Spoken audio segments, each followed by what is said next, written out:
Salut à tous, est-ce que vous m'entendez? Si c'est OK, vous me mettez un petit message.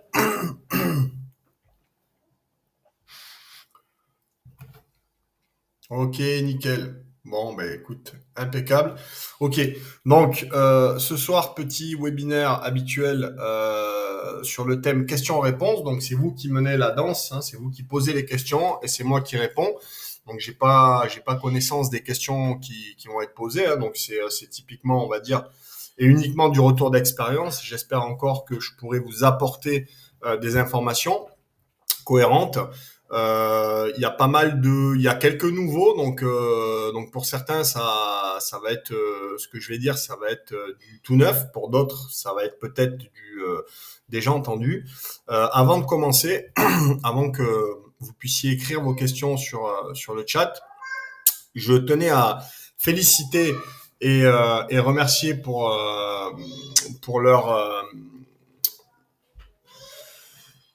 leur motivation, toujours pareil, hein, leur persévérance à la préparation, ceux qui ont réussi et qui intégreront le 13e RDP au mois de septembre, donc ils sont, je crois, 10 ou 11, ce qui est bien, ce qui est beaucoup.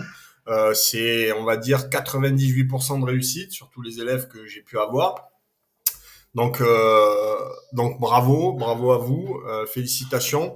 Vous allez rentrer dans une FIFST où vous serez à peu près 40-45 et sur les 45, vous serez 10 à être passé par le mentoring.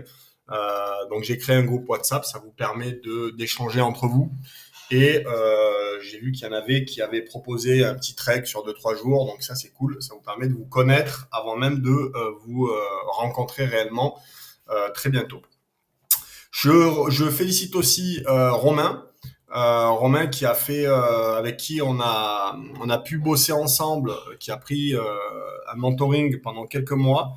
Euh, Romain que j'apprécie énormément et qui a fait l'ascension du Mont Blanc avec succès, qui a réussi son objectif brillamment. Donc félicitations aussi à Romain. Et donc, bonjour à tous. Vous pouvez, dès à présent, j'espère que vous avez des questions, sinon je vais être obligé d'aborder des thèmes, etc. Mais je pense que quand même, vous avez, euh, vous avez des questions. Donc, vous pouvez commencer à écrire vos questions, même s'il y en a plusieurs, c'est pas grave, je les prendrai, enfin, il y en aura plusieurs, j'espère, mais je les prendrai les unes après les autres. Donc, vous pouvez les écrire sur le chat et j'y répondrai. Vous pouvez y aller. Les thèmes, peu importe le thème, hein, les questions que vous voulez, hein, ça peut être sur la prépa, le programme sortir de sa zone de confort, pour ceux qui connaissent pas, pour ceux qui l'ont pas fait, pour ceux qui l'ont fait aussi, s'ils ont des choses à dire. Ça peut être sur la préparation physique opérationnelle, euh, à quoi ça correspond vraiment, qu'est-ce que c'est vraiment, qu'est-ce que vous faites dans vos programmes, qu'est-ce qu'on travaille. Ça peut être sur la gestion des pieds, ça vous l'avez vu sur normalement le dernier webinaire que vous avez peut-être reçu, que j'avais enregistré sur le retour d'expérience du Trek. Vous pouvez poser des questions sur la motivation, la gestion de l'échec, enfin sur tout ce que vous voulez. Donc, allez-y. Il y en a bien un qui va se lancer. Voilà, super. Merci Geoffrey. Alors, je commence par la première. Que penses-tu de la préparation militaire supérieure et de la préparation militaire parachutiste? Nécessaire, utile, facultatif? Alors, nécessaire, oui. Utile, oui. Pourquoi? Parce que donc ces préparations militaires, il en existe plusieurs. La préparation militaire supérieure, la préparation militaire parachutiste, la préparation militaire force spéciale terre, parachutiste force spéciale terre, marine, etc. Il y en a plein. Chacune de ces préparations a un objectif bien précis, mais qui est différent. La PMP FS, elle est très importante, c'est sans doute la plus importante, puisque celle-ci, j'en ai déjà parlé, j'ai fait un webinaire qui a duré plus d'1 heure et demie dessus. Celle-ci, quand même, vous allez chercher un agrément qui va venir vous donner votre ticket d'entrée, puisque sur une quarantaine de candidats, seulement 15 généralement ont un agrément. Donc c'est un peu une compétition, il ne faut vraiment rien lâcher. La PMP, donc préparation militaire parachutiste, elle est nécessaire et utile. Pourquoi? Parce que d'une, elle vous permet de voir si vous êtes fait pour ce métier-là. Sauter d'un avion, c'est pas donné à tout le monde. Peut-être que certains sont passionnés, mais le jour où ils seront dans l'avion, ils vont se dire non, en fait, c'est pas possible. Je peux pas passer le cap. C'est vraiment un problème. Donc, si ça arrive, eh bien, au moins, vous vous en rendrez compte avant enfin voilà, vous aurez fait une PMP et vous saurez. Donc ça, c'est important. Une PMS, c'est pareil parce qu'on va vous présenter, en fait, toutes les préparations militaires, on vous prépare, elles ont un thème, on vous prépare, on vous présente un petit peu ce qui vous attend ce dont à quoi vous allez être mangé d'une certaine façon. Euh, et donc ça, c'est important. Donc faut imaginer ça comme quelque chose de très important au niveau de l'information. On va vous donner beaucoup d'informations. Donc ça, c'est bon à prendre, c'est important. Ce sont des gens qui sont dans ces unités. Souvent, les PM se font dans les unités.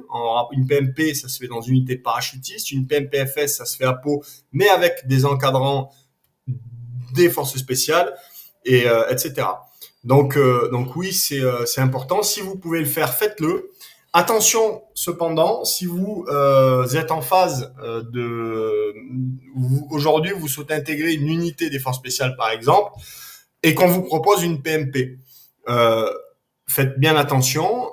C'est pas une PMP que vous devez faire, c'est une PMPFS, d'accord? Si vous voulez intégrer un régiment parachutiste, c'est une PMP.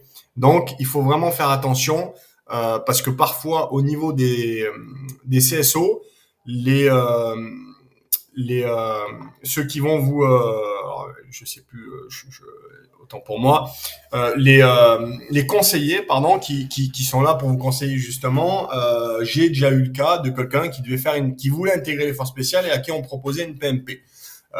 Non, il faut faire une PMPFS, donc faites bien attention à ça. Si de toute façon il se passe quelque chose comme ça, vous revenez vers moi, vous m'en parlez et je vous dirai ce que vous devez faire. Donc voilà Geoffrey. Victor, est-ce qu'il y a une note de gueule durant toutes les étapes FI plus filière? Et en gros, ça consiste en quoi pour bien passer? Et est-ce que c'est une grosse partie de la notation? Alors c'est une bonne question.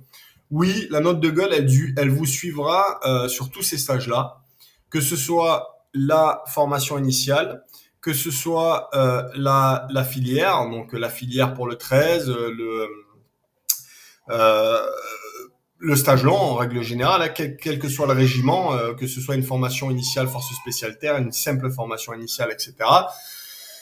La note de gueule, elle est toujours présente et elle est très importante. Elle est très importante parce que, en gros, sur quoi vous êtes évalué? Vous êtes évalué sur le physique. Vous avez des tests, ok, on vous évalue sur votre physique, c'est une petite note. Vous êtes évalué sur le théorique, sur des cours théoriques. Vous allez avoir régulièrement des cours, vous allez avoir des tests, vous serez évalué, vous aurez des notes, des modules, etc. Donc il y a une note sur le théorique. Il faut imaginer des modules, un module théorique, module physique. Vous allez être évalué aussi sur le terrain. Ce qu'on vous enseigne, ce qu'on vous apprend, vous devez le mettre en application sur le terrain, en équipe, en groupe, individuellement. Vous êtes observé, vous êtes évalué. Donc il y a une note sur le terrain. Et j'ai envie de dire, il y a une dernière note, et c'est peut-être une des plus importantes, c'est la note, ce qu'on appelle dans le jargon, la note de gueule. La note de gueule, c'est quoi? C'est votre comportement. Comment vous vous comportez? Qu'est-ce que vous faites paraître? Est-ce que je suis quelqu'un qui est axé sur la cohésion, qui va aider les autres? Est-ce que je suis quelqu'un qui est plutôt leader? Est-ce que je suis un battant? Est-ce que je me laisse pas mourir quand je suis fatigué? Est-ce que je prends sur moi quand j'ai des réflexions? Est-ce que je suis quelqu'un qui percute? Quand on dit quelque chose, je percute, c'est fait tout de suite? Ou est-ce que je suis tout le temps à la bourre? Est-ce que quand j'ai des faiblesses quelque part, qu'on me fait une réflexion, j'arrive à me ressaisir? C'est tout ça. La note de gueule, c'est tout ça. C'est ce que vous allez laisser paraître à l'encadrement. L'encadrement, lui, il est avec vous régulièrement. Des fois, c'est une personne, des fois, c'est tout l'encadrement, ça dépend. Mais on vous observe, on se fait un avis sur vous et ça communique au sein de l'encadrement. Et généralement, à la fin, une note de gueule, c'est pas quelque chose sur lequel on va dire, lui, il a eu telle note. Non, c'est à la fin, l'encadrement se réunit, il se dit, OK, lui, combien on lui met en note de gueule? comment il est ce mec-là? Est-ce qu'il est, enfin voilà, j'ai évoqué un petit peu les différents thèmes. Par rapport à tout ce que j'ai dit, comment il est? Quelle note on peut lui mettre? Il y a le tir au flanc, il y a le mec qui va de l'avant, il y a le mec qui est pas très bon mais qui lâche rien, jamais rien, etc. Et des fois, le mec qui va avoir une des meilleures notes de gueule, ça peut être, c'est pas forcément le plus fort, ça peut être quelqu'un qui, même dans la fatigue extrême, dans la difficulté, a toujours le sourire, est toujours là, présent et ne subit pas, ne montre pas qu'il subit, parce qu'il subit mais il ne montre pas qu'il subit. Et ça, c'est important. Euh, Face à l'encadrement dans ces situations, et c'est des situations que vous allez vivre, il faut bien savoir une chose, c'est que pendant votre formation initiale, pendant votre filière, il y a des moments où vous allez vous dire j'ai envie d'arrêter, j'en peux plus, je suis fatigué, etc. Vous pourrez poser des questions par rapport à ce que je suis en train de dire, puisqu'il y a beaucoup de choses à dire là-dessus. Quelque chose qui va arriver. Quand ça va arriver, vous avez le droit d'être fatigué, d'être au bout du rouleau. Ne le montrez pas. Ne le montrez pas face à l'encadrement. Prenez sur vous, hein, prendre sur soi. Prenez sur vous tout simplement parce que vous êtes observé, ne l'oubliez pas. Et cette note de gueule, pourquoi elle est importante? Parce que généralement, elle a un gros coefficient. C'est un gros coefficient parce que c'est important. Moi, dans mon cursus opérationnel, lorsque j'ai fait, je vais pas dire lorsque j'ai fait mes tests, mais lorsque moi j'ai fait passer des tests à des militaires qui voulaient intégrer mon groupe, il y avait un classement, il y avait des tests, il y avait du physique, il y avait de la mise en pratique, il y avait plein de choses. Ils étaient notés, mais ils avaient aussi une note de gueule. La note de gueule, nous, on passait tout notre temps avec eux. C'était très important pour nous d'être H24 avec eux. On prenait pas de vacances, on était là. Et ça, c'était important. Pourquoi? Vous allez comprendre pourquoi la note de gueule, elle est importante dans ce type de formation. Elle était importante. C'était important pour nous d'être présents parce qu'on voulait voir comment se comportaient les candidats dans la fatigue, voilà, entre eux, avec nous, etc. Et à la fin, quand on avait un classement qui ne prenait pas en compte la note de gueule, qui prenait en compte le premier, le deuxième, le troisième, etc. Parfois, il arrivait qu'on prenne, on n'avait qu'une place, généralement, ou deux, très peu de place. Parfois, il arrivait qu'on prenne le deuxième et pas le premier. Pourquoi? Parce que quand tout le groupe était là, la question qui était posée, c'était, OK, lui, il est premier, voilà ses notes, très bien. Le deuxième, voilà ses notes, très bien. Est-ce que le premier, tout le monde veut bosser avec lui? Et parfois, il y a un ou deux mecs qui disaient, moi, ça passe pas. Il y a quelque chose qui fait que ce mec-là, voilà, il est comme ci, il est comme ça, je suis pas sûr que ça passe. Et peut-être que le deuxième, tout le monde disait, lui, il est top, c'est un super mec, franchement, on a tous envie de bosser avec lui. Eh bien, on prenait le deuxième.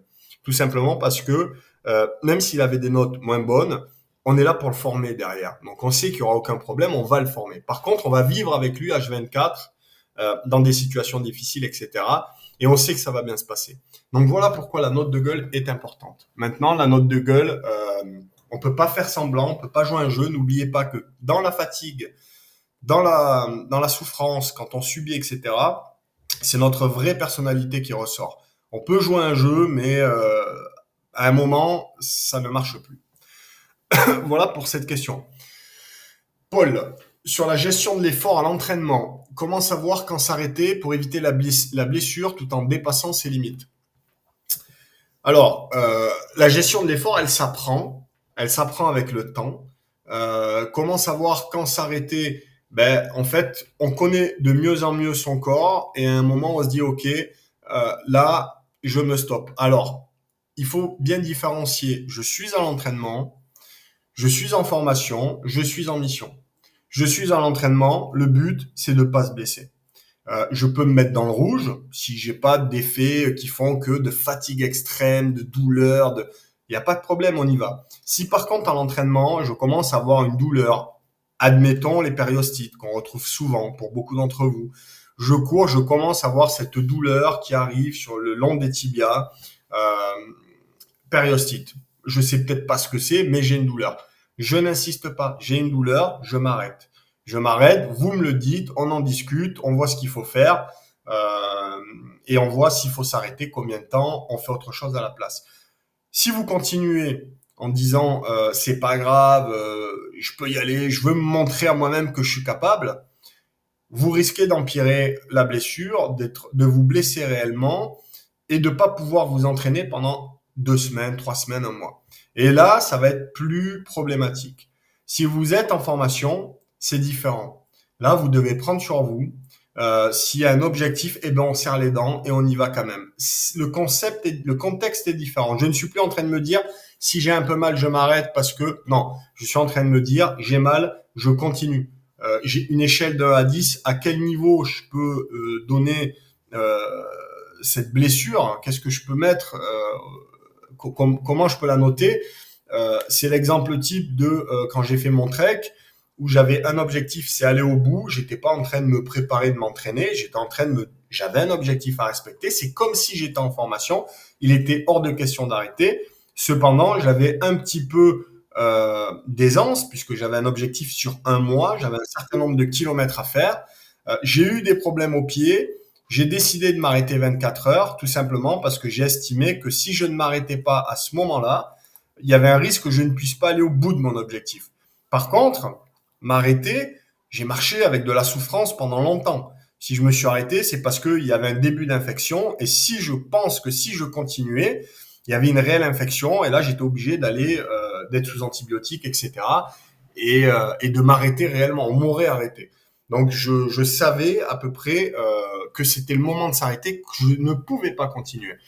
C'est la même chose. Si vous vous arrêtez, c'est que vraiment vous savez que c'est compliqué. Maintenant, le compliqué, il est différent pour tout le monde. Il y a peut-être des personnes qui ont un peu mal et qui vont se dire, bon, ben là j'ai mal, je vais m'arrêter.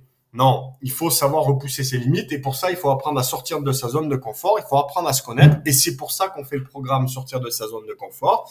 C'est pour ça qu'on fait des défis. On va chercher à se dépasser réellement. Là, ça sert à ça. Euh, Ensuite, tu me disais, j'essaie de revenir sur la question. Euh, alors, voilà, pour éviter la blessure, ok, tout en dépassant ses limites.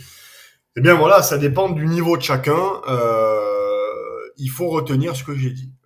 Je suis en entraînement, voilà ce que je peux faire, ce que je peux ne pas faire. Je suis en formation, ce que je peux et ne pas faire. Et si je suis donc quand je dis formation, c'est j'ai un objectif ou je suis en stage. Hein.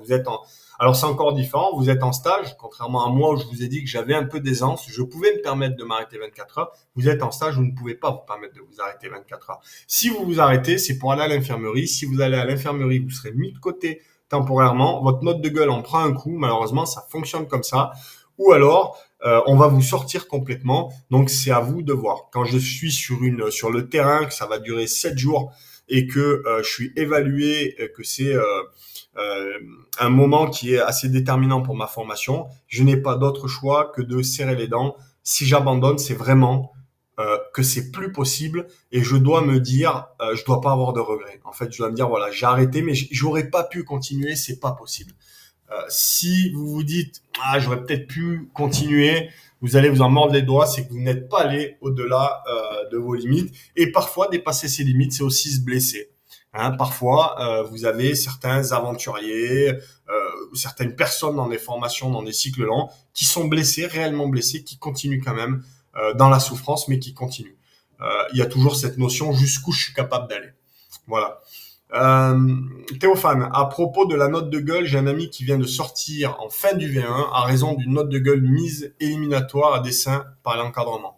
En effet, la note de gueule, bien entendu, comme je vous ai dit, c'est un gros coefficient et c'est source d'élimination puisque gros coefficient et on peut, avec une note de gueule, si ça ne passe pas, vous sortir tout simplement. Moi, j'ai vu des mecs aller jusqu'au bout de la formation et parce que ils étaient très très forts, mais vraiment très forts. Le mec aurait pu terminer major. C'est une personne en particulier que j'ai connue, qui est très bien, avec qui je m'entendais très bien. La personne aurait pu terminer major. C'était le stage chef d'équipe, mais à la fin de la formation, on lui a dit non parce que vous n'avez pas le profil, tout simplement la note de gueule, parce que c'était quelqu'un qui était un peu un éternel insatisfait, qui avait un caractère particulier et c'était peut-être compliqué avec d'autres ou avec l'encadrement. Voilà, il avait son caractère et qui collait pas forcément avec le job. Et donc, malgré tout, il était extrêmement bon, mais ça ne suffit pas. Encore une fois, être le meilleur, ça veut pas dire qu'on terminera premier ou qu'on terminera la formation. La note de gueule est très importante. S'il y a des questions spécifiques à la PMS, j'ai fait celle de Kotkina en février. Donc, s'il y en a qui ont des questions, ben voilà, comme tu le dis, donc là c'est Paul. S'il y en a qui ont des questions particulières, qui veulent évoquer une PMS, n'hésitez pas à me le dire sur WhatsApp, si vous avez une PMS qui est prévue ou autre. Et si Paul, toi, c'est OK pour toi, je te mettrai en relation avec ces personnes et vous pourrez échanger à propos de la PMS. Théophane, du coup, comment gérer au mieux cette pression de l'encadrement? Alors, ça, c'est un point qui est très important, c'est une bonne question.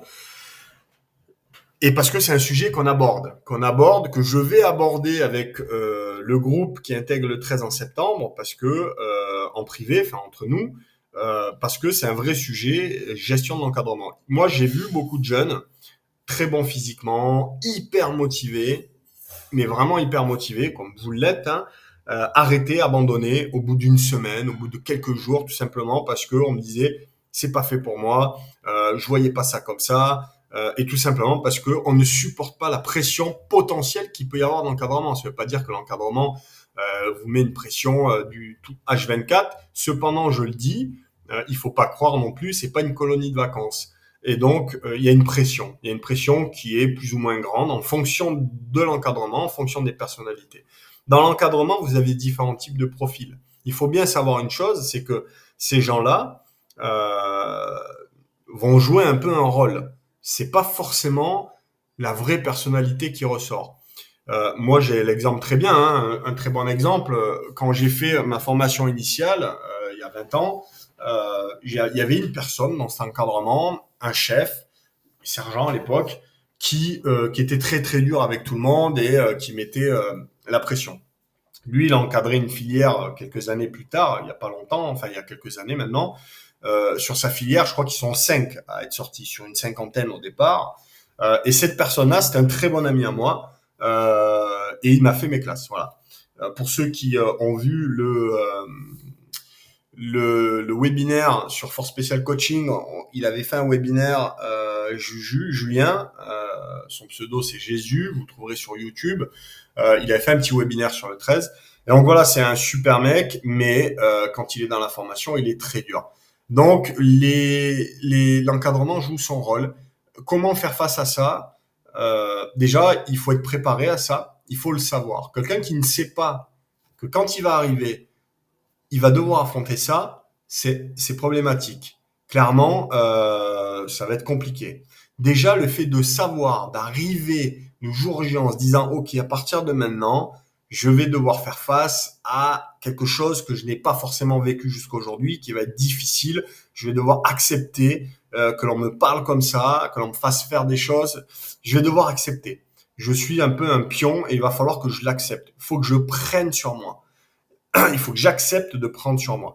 Déjà, le fait de le savoir, de s'y préparer à l'avance, mentalement, psychologiquement, d'être prêt, ça va beaucoup vous aider. C'est déjà un grand pas.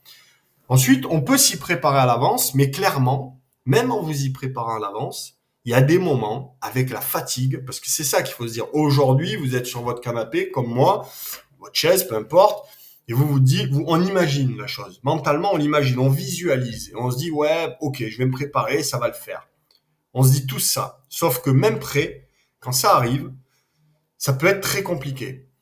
Et pourquoi c'est très compliqué? Parce que j'ai pas mangé, parce que ça fait longtemps que je ne dors presque plus, parce que je suis fatigué physiquement.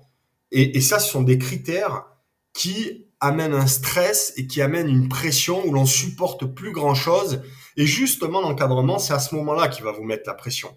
On va vous pousser, vous pousser, vous pousser. Il y a une raison à ça. C'est pas pour pour s'amuser, hein, bien entendu. C'est pas un jeu. Il y a une vraie raison par rapport à ça. C'est de faire partir ceux qui mentalement sont un peu plus faibles que les autres. D'accord? Ceux qui ont un peu plus de difficultés, qui ont du mal à accepter ça, vont quitter. Ils vont abandonner d'eux-mêmes. Et c'est pour ça qu'on se retrouve à la fin avec beaucoup, beaucoup, beaucoup moins de personnes.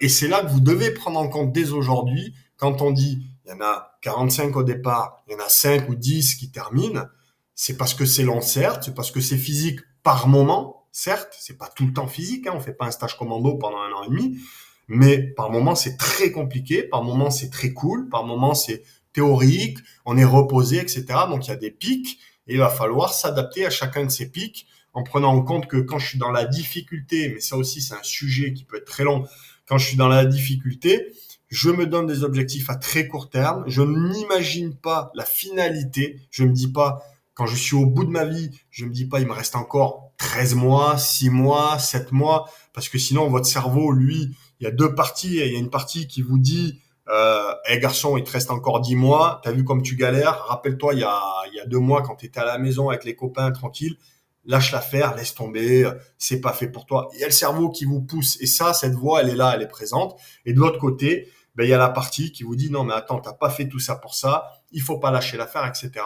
Il faut partir du bon côté pour partir du bon côté. Il faut se dire ok, là je suis sur une phase qui est difficile où j'ai envie, où je me pose la question est-ce que je continue, j'ai presque envie d'abandonner. Cependant, non, il me reste pas 7, 8, 6, 16 mois, peu importe. Il me reste quelques jours parce que cette phase difficile, elle va durer que quelques jours. Une phase difficile ne dure jamais plusieurs mois. Elle dure quelques jours et après, vous revenez sur un cycle où vous avez des cours théoriques, où vous avez peut-être un week-end où vous êtes tranquille, où vous redescendez, les choses se remettent à plat et on est prêt à réaffronter quelque chose de difficile. Si vous vous donnez un objectif à très court terme, vous y arriverez. Si vous n'avez pas cette vision des choses, vous n'y arriverez pas. Avec l'encadrement qui vous met la pression par-dessus, on va vous pousser à arrêter. On vous pousse à arrêter. On vous pousse à abandonner pour garder les plus forts, pour garder ceux qui ont ce raisonnement, qui ont ce bon raisonnement. C'est un raisonnement à avoir. Ce que je dis là, c'est un raisonnement à avoir. C'est quelque chose qu'il faut prendre en compte. Il faut apprendre à l'avoir. Si vous avez ce raisonnement, vous verrez que vous affronterez les obstacles les uns après les autres, vous serez beaucoup plus fort. Si vous n'avez pas ce raisonnement, quelqu'un qui n'a pas ces informations, d'où l'intérêt de faire des webinaires aussi, c'est de vous donner des informations. Pour moi, c'est de la préparation mentale. Ce sont ces informations-là qui vont vous permettre de passer des caps. Question suivante. Alors, Guillaume, en complément de la question sur la pression de l'encadrement, quelle est la bonne réaction à avoir quand on est mis face à ces manques, exagérés ou pas par l'encadrement, en entretien, se contenter de dire qu'on va s'améliorer et faire mieux, se défendre sur les résultats si c'est exagéré à dessein. Alors là, cette question-là, je reprends un petit peu. On est sur la partie entretien, donc qui est un vrai sujet. C'est bien de poser des questions sur la partie entretien.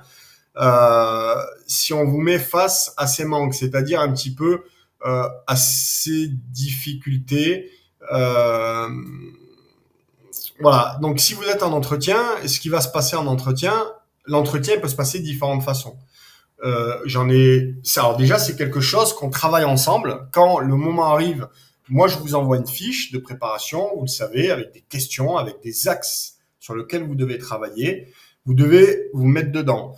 Ensuite, on s'appelle, ça dure bien 1 heure, des fois plus, et on va parler un peu de ces questions. Vous allez me donner des réponses, et moi, je vais pas vous donner la réponse à ces questions. Hein. Le but, c'est pas que je vous dise, il faut dire ça. Il n'y a pas de réponse parfaite. Cependant, je vais vous donner des éléments de langage et vous aider à être sur le profil qui est recherché. Bien entendu, si vous êtes hors contexte, si vous n'avez pas du tout le profil, ça généralement je le détecte, je peux vous le dire. Je peux vous dire, voilà, ton profil, en fait, il correspond pas à ton objectif. Peut-être que tu irais mieux dans telle ou telle unité, mais à mon avis, si tu vas te planter. C'est pas arrivé. Honnêtement, c'est pas arrivé, ou peut-être une fois, mais voilà. Et donc, cet entretien, faut le préparer. Différents types d'entretiens. Il peut y avoir un entretien très neutre. Donc vous êtes face à quelqu'un comme moi aujourd'hui, on va échanger naturellement, pas de pression, vous êtes à l'aise, en fait vous êtes dans votre élément et ça déroule. Vous pouvez être sur un entretien où on va vous mettre la pression. La pression, on peut vous la mettre tout de suite, pendant tout l'entretien, ou ça peut être neutre et à un moment on peut vous mettre la pression. Le but de ça, c'est de vous déstabiliser.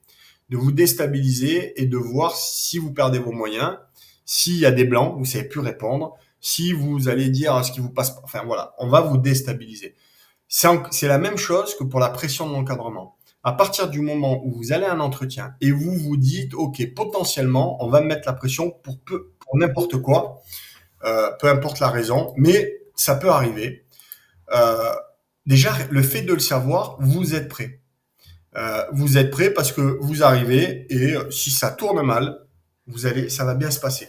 Si on vous met la pression, c'est pas parce que vous êtes un mauvais élément ou que vous avez mal répondu, que vous paraissez pas une bonne personne, le bon critère ou autre. Non, c'est volontaire. Et bien souvent, ce que je dis, c'est les gens à qui on met la pression, c'est les bons profils. C'est les personnes qui déjà, avant même de les recevoir en entretien avec le dossier, on se dit tiens lui potentiellement on le prend. Mais on va pas passer 20 minutes avec lui, une demi-heure à lui poser des questions comme on pose tout le temps pour voir, ok, qu'est-ce que tu fais dans la vie, quels sont tes motifs. On va pas lui poser ces questions-là. On sait que il a un super profil, il nous intéresse. On va aller plus loin, on va lui mettre la pression et on va voir si avec la pression, ça reste un bon profil ou il sort du cadre. Donc, dites-vous quand on vous met la pression, j'ai presque envie de dire c'est bon signe finalement. Maintenant, la pression, elle peut être mise de différentes façons, hein. Ça peut être, vous arrivez, on vous a pas demandé de vous asseoir, il y a une chaise bien vide devant le bureau, à 1 mètre, vous arrivez, vous rentrez, vous vous installez, parce que pour vous, rentrer, ils sont assis, naturellement, vous vous installez. Eh ouais, mais là, tout de suite, on va vous dire, garçon, qui t'a dit de t'asseoir? Tu te relèves, tu ressors, tu refrappes, et on recommence. Donc là, déjà, on vous met la pression d'entrée. C'est un exemple. Euh, il y a différentes façons de vous poser la question pendant les entretiens. On peut vous poser des questions de géopolitique, 1, 2, 3, 4, jusqu'à ce que vous vous plantez. Et à partir du moment où vous vous plantez, on vous dit ah mais bon, tu sais pas ça quand même. Enfin bon bref, ou on peut vous laisser ce goût amer à vous et vous allez vous dire ah je me suis planté, ça craint, etc. Non, c'est pas grave. Donc voilà. Et donc du coup, si on vous pose des questions par rapport à votre profil, des questions où on vous fait des réflexions. Par exemple, par rapport à la question que tu viens de me poser, les tests CSO. Il est bon de faire 12 au test Luc Léger pour intégrer les FS. Vous faites là, réglementairement, c'est 10 ou 10,5. Vous faites 11. Ça passe, hein. Vous serez reçu en entretien, 11, ça va passer. À l'entretien, potentiellement, à un moment, on va vous mettre la pression. On va vous dire, OK, bon, par contre, au niveau course à pied, là, il va falloir, c'est un vrai problème, t'es à la rue, enfin, je sais pas. Mais on peut vous mettre un peu la pression. Comment vous devez réagir par rapport à ça? Déjà d'une, on accepte qu'on sur un entretien, on doit accepter la critique. Il faut pas commencer à rentrer dedans à dire ah oui, mais non, non, on accepte. Oui, c'est exact. S'ils vous le disent, c'est que c'est vrai, c'est que eux le constatent. Donc ok, très bien. Et bien là, tout simplement, le but c'est de dire, et puis j'imagine, et puis c'est le cas de toute façon, c'est de dire que oui, en effet, vous n'avez pas été bon, mais vous avez pris en compte cette difficulté et c'est quelque chose sur lequel vous travaillez encore aujourd'hui, encore et encore, parce que vous visez bien au-dessus encore du palier 12. Et donc, c'est un objectif que vous travaillez aujourd'hui, mais en effet, vous prenez en compte que ça n'a pas fait ce jour-là. Donc voilà, par exemple, le type de réaction qu'il faut avoir.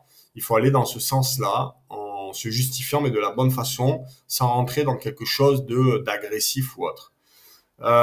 Question suivante. Est-ce que la semaine, sortir de sa zone de confort peut servir pour se préparer à faire un CME? Alors, oui, bien entendu. Maintenant, pour 2 raisons. La première, si vous avez eu, quand vous faites un CME, c'est que vous déjà, pour ceux qui connaissent pas, c'est un stage qui vient après la formation initiale.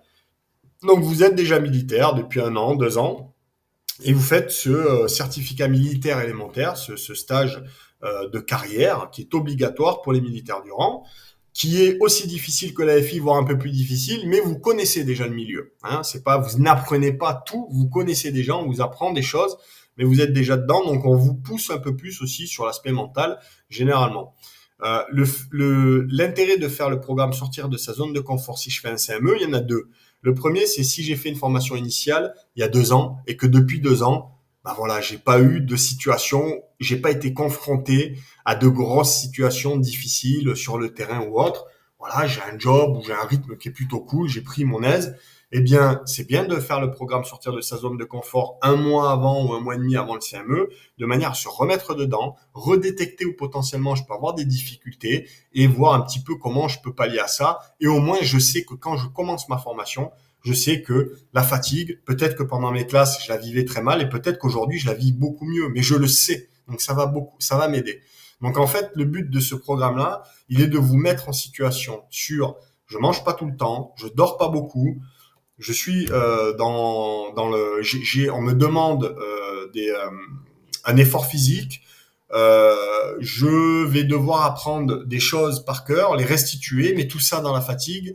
Euh, c'est un mélange de tout ça sur une courte durée, courte, c'est 7 jours, qui va vous amener potentiellement petit à petit à passer des, euh, des stades et vous dire, OK, en fin de semaine, je suis extrêmement fatigué, j'arrive plus à apprendre, ou j'arrive plus à restituer, ou le physique, c'est compliqué, ou je ressens une douleur parce que j'ai marché, vous marchez pendant cette semaine-là, et en fait, je me rends compte qu'avec la fatigue, avec le manque de sommeil et toutes ces choses-là, eh bien, j'ai mal à tel ou tel endroit. Ou parce que j'ai marché beaucoup en peu de temps, je me rends compte que j'ai mal à tel ou tel endroit. Des choses que vous n'aurez pas pu détecter si vous n'avez pas fait cette semaine-là.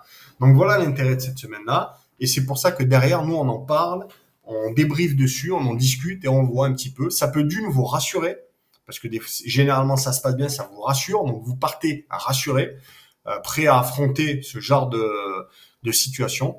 Et si jamais il y a des choses qui ne vont pas, ben mieux vaut savoir qu'est-ce qui ne va pas, travailler dessus, que d'arriver à son CME, découvrir, se mettre en situation difficile et découvrir que la fatigue c'est l'enfer, j'arrive en fait tout découvrir et se focaliser sur toutes ces choses-là.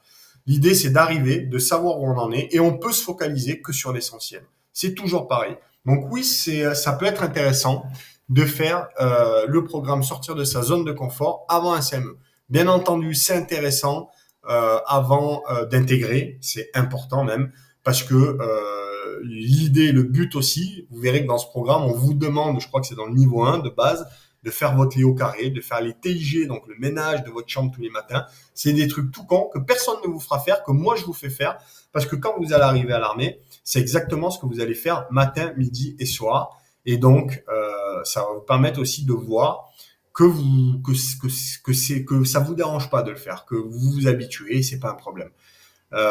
Tout simplement parce qu'aujourd'hui, vous avez votre routine qui est celle qu'elle est, et demain, votre routine sera complètement différente. Quand je passe de A à B, eh bien, c'est bien, ou de A à C, c'est bien de passer par B, d'avoir une transition, que de passer directement de A à C et se retrouver dans C, à se poser des questions et à se dire ah il me manque quelque chose, ça je sais pas faire, ça je comprends pas, etc. Parce que le B, ben vous l'avez pas, il est transparent et voilà. Donc là j'ai fait un petit A, B, C. J'espère que vous m'avez compris, mais moi je me suis compris et c'est déjà pas mal. Ambroise, bonsoir Guillaume. Comment gérer ces pauses sur une longue marche? Est-ce qu'il vaut mieux privilégier par exemple de faire moins de pauses mais plus longues ou des pauses courtes plus fréquemment? Merci. Alors, ça dépend. Moi personnellement, je suis plus pour faire des pauses courtes plus fréquemment. Tout simplement, déjà d'une parce que je pense que dans l'ensemble, à 80%, c'est ce qu'il faut faire.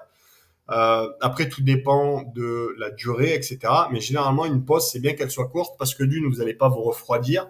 Et vous verrez que si vous faites une marche, que vous êtes dans la difficulté, euh, que ce soit dans le froid, dans le chaud, mal aux pieds, peu importe, si vous vous arrêtez longtemps, quand vous repartez pendant une heure, vous avez mal partout, on a très mal aux pieds, on a encore plus mal, etc. Parce qu'on s'est arrêté et en fait, il faut repartir. Et là, c'est compliqué. Donc la pause, euh, c'est bien qu'elle soit courte. Elle est courte et à quoi elle vous sert la pause? Elle va vous servir à vous hydrater, mais vous pouvez aussi vous hydrater en marchant. Elle va vous servir à manger, à grignoter quelque chose. Elle va vous servir à vous poser un petit peu, etc. Cependant, parfois, elle peut être courte à la base, mais devenir longue. Mais il y a une raison et cette raison, c'est parce que on s'arrête, parce qu'on a les pieds qui chauffent et parce qu'on peut s'arrêter, on a les pieds qui chauffent. Et si vous vous arrêtez pas tout de suite, vous continuez, même s'il vous reste 1 kilomètre, mais que derrière, le lendemain, le surlendemain, ça continue, ça continue, ça continue.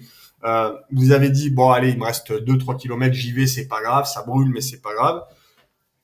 Vous allez voir que vous allez être dans la difficulté parce que vous allez avoir des échauffements. Qui dit échauffement dit ampoule, dit cloque, etc., etc. Donc, je sens que ça chauffe, je m'arrête. J'enlève mes chaussures, j'enlève mes chaussettes, je fais aérer mes pieds. S'il y a un ruisseau d'eau froide, je mets les pieds dedans. Euh, Sinon, je garde mes pieds à l'air libre. Si j'ai ce qui va bien, je passe de la je remets un coup de crème dessus. Enfin voilà, je prends soin de mes pieds.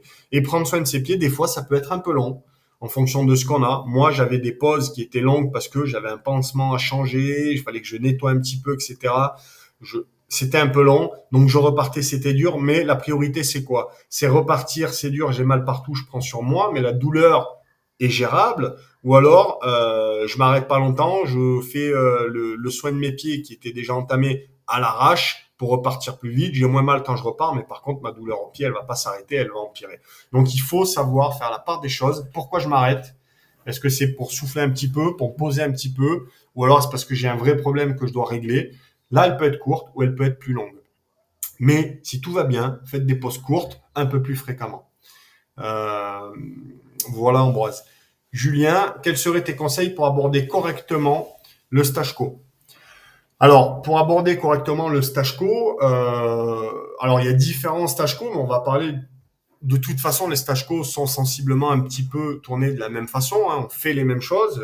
Un stage co, c'est quoi? C'est un stage où sur une certaine durée quand même relativement longue, on ne va très peu dormir. On va avoir de l'activité physique en journée, des cours physiques généralement en journée. Le soir, on a des cours théoriques. On est fatigué, les jours passent, on est plus en plus fatigué. Il y a quelques cours théoriques, on s'endort, on a du mal à retenir ce qu'on nous dit, c'est très compliqué. Et la nuit, on marche, on fait des missions qui sont données, etc. Et puis on dort un petit peu, 2 heures, 1 heure et demie, 2 heures, voilà. Que ce soit l'été, que ce soit l'hiver, il y a une partie où on va aller dans l'eau, où on sera mouillé tout le temps, pendant une semaine, on est pratiquement tout le temps mouillé, on a très froid. Donc voilà, le stage commando, plus la pression de l'encadrement, là clairement elle est là, elle est présente, elle est volontaire. Euh, donc ça, c'est déjà dans un premier temps les éléments qu'il faut prendre en compte. À partir du moment où j'ai pris en compte ces éléments, si je vais faire un stage co, je m'y prépare. Je m'y prépare mentalement et physiquement. Physiquement, je dois être capable d'encaisser. Clairement, c'est la même préparation physique que quand je veux intégrer une unité opérationnelle où j'ai un cycle long. Le but, c'est pas d'arriver en se disant, moi, je fais 30 tractions, je suis une machine, ou je fais 3006 au Cooper, je suis une machine. Par contre, je fais, bon, pas beaucoup de tractions. Non, le but, c'est d'être en mesure d'allier renforcement musculaire, poids de corps, course à pied, fractionné, d'allier tout ça, un ensemble de tout ça, de se préparer d'une certaine façon, vous connaissez, qui va vous permettre d'encaisser physiquement. J'ai un niveau, il faut aller chercher un certain niveau. Une fois que j'ai atteint ce certain niveau, ok, j'ai une préparation physique qui est spécifique et cette préparation physique va me permettre d'encaisser. Ça veut dire que physiquement, on va me demander beaucoup, je vais avoir très peu de repos, mais le peu de repos que il va être très bénéfique, je vais récupérer, je vais être en mesure de reprendre des activités dans la foulée et d'être opérationnel. Là, déjà, on voit des gens qui abandonnent parce que physiquement, c'est trop dur. Le corps n'a pas l'habitude de s'entraîner comme ça, donc pour eux c'est trop dur et on abandonne. Ça c'est les premiers cas. Ensuite, il faut savoir que si vous êtes préparé de la bonne façon physiquement, sur la durée, vous allez pouvoir tenir. Pourquoi? Parce que avant que le mental rentre en jeu, il y a le physique. Quand le mental rentre en jeu, généralement, c'est que le physique ne tient plus. Ça va de pair. Physiquement, je suis bien, je suis en forme, ça avance. Le mental, je m'en occupe pas, ça avance. Je commence à être épuisé, c'est volontaire, un stage co, on vous fatigue volontairement, ça peut être très rapide, hein, mais ça c'est tout le temps comme ça. On va vous épuiser, une fois épuisé, j'en peux plus, il faut que j'avance encore. Donc c'est le mental qui va vous faire avancer. Je me raccroche à certaines choses qui vont me permettre d'avancer, de ne pas abandonner. Hein. L'objectif à court terme, il y a beaucoup de points spécifiques sur lesquels je vais devoir me raccrocher pour ne pas lâcher, pour ne pas abandonner.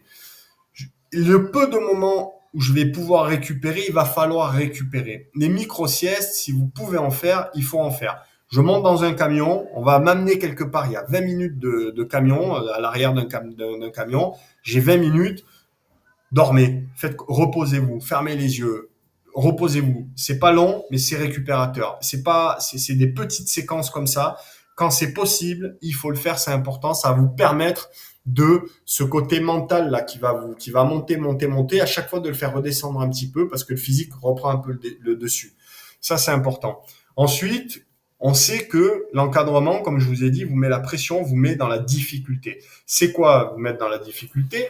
Il y a vous mettre la pression, vous êtes nul, c'est pas bon, on recommence. Ça peut durer des heures, des heures, des heures, des heures. Vous serez toujours nul et ça sera jamais bon dans un stage co. Faut bien le savoir. Faut pas vous attendre à ce qu'on vous dise bravo les mecs, super. Non. Jamais. Ça peut être aussi psychologique dans le sens où on vous dit, OK, allez, dans 2 heures, c'est terminé et vous êtes persuadé que dans 2 heures, vous allez dormir. Vous allez être tranquille. Et puis 2 heures après, c'est terminé, vous arrivez, vous sortez du terrain, par exemple, sortie de terrain, récupération par des camions, vous arrivez, enfin voilà, les camions vous récupèrent, on monte dedans, on se dit enfin, c'est fini, enfin, on relâche. Le camion fait 100 mètres, s'arrête, la ridelle elle descend, descendez, vous rentrez en courant, il y a 10 kilomètres, le pactage, etc., c'est parti. Et c'est reparti. Donc là, le moral en prend un coup. Donc ça, il faut le savoir, il faut y être préparé. Quand on vous dit ça va s'arrêter. Ne prenez pas ce qu'on vous dit à la lettre. C'est un piège. Dites-vous toujours, ils l'ont dit, mais je pars du principe que ça va continuer, ça va être compliqué. Je me prépare psychologiquement, ça va continuer. Ça va vous aider. Parce que quand on va vous dire on repart, ça sera beaucoup moins difficile que si dans votre tête vous vous êtes apaisé en vous disant allez, encore 1 heure et c'est fini. Non, ça c'est important. Ensuite, quand on vous fait euh, pomper, voilà, voilà, c'est fréquemment, c'est aller en position. Il y a toujours quelqu'un qui a fait une connerie, même si personne n'a fait de connerie. On vous fait pomper, on vous met dans la fatigue physique. Quand ça arrive, il faut savoir gruger. Un stage commando, il faut savoir malin, il faut savoir être malin, pardon, il faut savoir gruger. Quand on vous regarde pas, je pompe pas, je récupère. C'est rien, c'est deux pompes, 3 pompes, mais je récupère. C'est pas parce que je suis un mauvais élément, c'est tout simplement parce que je gruge et je gère. Je gère mon effort, je gère mon stage. Si vous faites tout au pied de la lettre, au bout de 3 jours, vous êtes épuisé. Si vous arrivez à gruger comme ça, ben, pas vu, pas pris, c'est le jeu, c'est le stage co, pas vu, pas pris. Pris, on ramasse, on fait ramasser les autres, c'est prêt à payer. Euh, Soyez malin.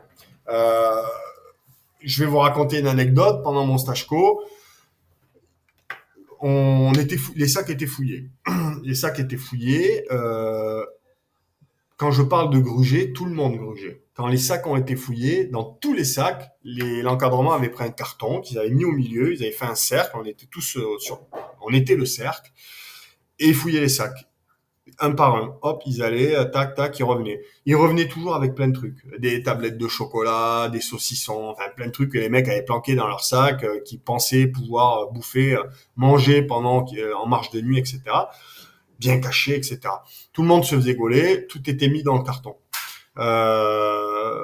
Comment gruger dans ces conditions? J'ai joué. Sur ce coup-là, j'ai gagné. Donc, j'ai perdu parce que dans mon sac, j'avais, je crois que c'était des raisins secs, un petit truc. Ils l'ont trouvé, ils l'ont pris, ils l'ont mis dans le carton. Ils m'ont dit d'aller le mettre dans le carton. C'est là où ils n'ont pas été bons, les gars. C'est que quand ils me l'ont donné, tu vas le poser dans le carton. Je suis allé dans le carton, je suis arrivé devant, il y avait le cercle et les instructeurs étaient sur les gars. Bon, il y a longtemps, hein, étaient sur les gars, donc ne me voyaient pas. J'ai regardé dans le carton, j'ai jeté mes raisins secs et je me suis pris une grosse tablette de chocolat Côte d'Or que j'ai camouflé sur moi tout de suite, discrètement, et je suis revenu à mon sac. Quand ça a été terminé, voilà, je suis reparti, j'ai pris mon chocolat et je l'ai ouvert quand on partait dans le camion derrière avec les mecs avec qui j'étais. J'ai partagé avec les autres et donc c'était la tablette d'un des gars qui comprenait pas. Mais j'ai grugé, j'ai perdu, mais j'ai gagné finalement. Les pompes, vous esquivez, voilà. Donc il y a cette partie où un stage co, comment l'appréhender, il faut savoir gruger. Faut pas non plus être, faut pas rentrer dans l'extrême, hein, faut pas être devenir la bête noire parce que tout le monde ramasse à cause de vous, parce que toutes les 5 minutes vous faites rien, etc. Il faut être fin, il faut savoir faire les choses comme il faut les faire au bon moment, mais de toute façon, vous verrez, c'est un peu traditionnel ça dans les stages co. Il faut s'y préparer physiquement, il faut savoir mentalement à quoi s'attendre pour être prêt. Donc c'est beaucoup de choses à prendre en compte. Faire le programme, sortir de sa zone de confort un peu avant, ça peut vous permettre de vous mettre dans la situation, de vivre un petit peu l'environnement faire par exemple le programme défi 5-15 peut vous mettre aussi dedans sur l'aspect physique, voir un petit peu où sont vos limites. Parce que je rappelle que pour ceux qui ne connaissent pas le programme que j'ai créé, défi 5-15, c'est 5 défis sur 15 jours. Ce sont un défi avec 48 heures de récup entre chaque défi, donc ça vous laisse quand même du temps. Par contre, les défis sont durs et ils durent au moins 2 heures et demie. Donc il faut quand même les encaisser. C'est pas une séance qui dure 45 minutes, c'est long, ça pique et il faut aller au bout. Donc associer le programme sortir de sa zone de confort, associer le programme défi 5-15 prendre connaissance de tous les éléments que je viens de vous dire, c'est déjà une belle préparation. Ensuite, bien entendu, sur l'aspect technique, quand je vais faire un stage co, je peux prendre du matériel perso. On vous équipe pas quand vous arrivez en vous disant voilà c'est ça, c'est comme ça. Vous pouvez avoir des t-shirts techniques, vous pouvez avoir des chaussettes spécifiques, etc. Bien entendu, je vais pas en reparler sauf si on me redemande. J'en ai déjà beaucoup parlé, mais savoir gérer ses pieds, savoir avoir du matériel technique spécifique, que ce soit des sous-vêtements techniques, que ce soit des chaussettes, enfin sous-vêtements techniques, voilà, toutes les petites choses qui vont bien, la petite trousse saine qui va bien, toutes ces petites choses-là sont importantes. Vous êtes autonome, vous devez être autonome. Vous partez dans le principe que pendant un certain temps, vous allez devoir vous débrouiller. Évitez de dire j'ai mal, j'en peux plus, je dois aller à l'infirmerie, j'ai une plaie qui s'est infectée. Vous avez une plaie qui s'est infectée. Si vous avez une plaie qui s'est infectée, c'est que vous n'avez pas la petite trousse saine qui va bien avec le petit matos qui va bien, la bobologie. Il y en a qui n'ont pas ça, qui n'ont pas un petit antiseptique, une compresse stérile pour désinfecter sur un petit truc. Il y en a, ils ont rien du tout et ils se disent ouais, c'est qu'une égratignure, c'est pas grave. Sauf que c'est sur les pieds, je transpire, j'ai les pieds mouillés ou je suis trempé, il fait chaud ou peu importe et au bout d'un moment, ben ça s'infecte et ça devient problématique. Donc soignez-vous tout de suite. Donc voilà pour cette question. Max, comment tu gères une diminution de la motivation? Alors, il faut aussi l'accepter. Il y a plusieurs choses. À quel moment je ne suis plus motivé? Est-ce que c'est pendant la phase d'entraînement? C'est des choses qui arrivent pour certains d'entre vous. Hein. Ça arrive qu'on m'appelle et qu'on me dise, voilà, là, ça fait, je t'avoue, ça fait une semaine, j'ai pas la motivation. Je perds de la motivation, je sais pas ce que j'ai, etc. Ça, déjà, première chose, c'est important de le dire. Il faut me le dire. Il faut pas se dire ouais je vais pas le dire parce que ça le fait pas, ça va faire le mec qui est faible, etc. Non, la motivation c'est un joli mot, mais tout le monde à un moment a une diminution de motivation. Elle peut être due à plusieurs choses. La première chose ça peut être un début de surentraînement. Le surentraînement, je le ressens physiquement, je le ressens mentalement. Je suis peu motivé, je suis pas bien, je suis fatigué, ça va pas. C'est peut-être un surentraînement. Donc attention, pourquoi vous êtes plus motivé, on en discute. Peut-être que on en fait trop à un certain moment, donc on va stopper un peu quelques jours et on va reprendre tranquillement. Ça peut régler le problème. Deuxième chose, ça fait peut-être 1 an et demi que vous êtes sur une prépa, toutes les semaines, des petites phases de récup, mais toutes les semaines. Euh, je m'impose, je dois aller courir, je dois faire du fractionné, je dois faire cette séance-là. Il y a des séances qu'on aime bien faire, il y a des séances qu'on n'aime pas faire, il y a des jours où il fait pas beau, on n'a pas envie d'y aller, mais on y va quand même. On prend sur soi. Alors, qu'est-ce qui s'est passé? Votre cercle de zone de confort s'est agrandi. Ça, c'est indéniable, puisque ça fait 2 ans que vous faites ça. Donc, d'une certaine façon, c'est clair que vous prenez sur vous, vous allez de l'avant. Ça, c'est bénéfique. Cependant, ça ne veut pas dire qu'à un moment, il n'y a pas une perte de motivation. S'il y a une perte de motivation, et peut-être que vous êtes bien, que vous êtes en forme, mais vous êtes plus motivé. Euh, eh bien, parfois, pour pallier à ça, ce qu'on fait, c'est que pour certains d'entre vous, vous avez aussi des sports perso que vous aimez faire, des choses. Eh bien, pendant 2 semaines, un mois, si on est sur du long terme, ben, la prog, on va faire la prog, on va continuer, mais il y a des séances qu'on va pas faire et à la place, vous allez faire des séances. Il y a des mecs qui font, je sais pas moi, le mec qui fait du basket, il aime bien ça, ou de l'escalade. Eh ben, il y a 1 ou 2 séances dans la semaine qu'on remplace et à la place, tu fais du basket, tu fais quelque chose que tu aimes faire. Ou des fois, c'est de la musculation pour certains. Faites de la musculation. Faites-vous plaisir dans ce que vous aimez faire. On vous l'impose pas, ça vous fait plaisir. Donc ça, c'est important. Ça va permettre de rééquilibrer la balance. Et tout simplement, la troisième chose, c'est aussi le fait d'en parler. Je suis pas motivé parce que pendant longtemps, on n'a pas de contact. J'ai pas de contact avec vous.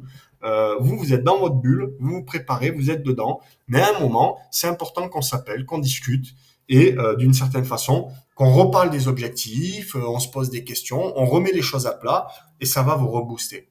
Tout ça, c'est important.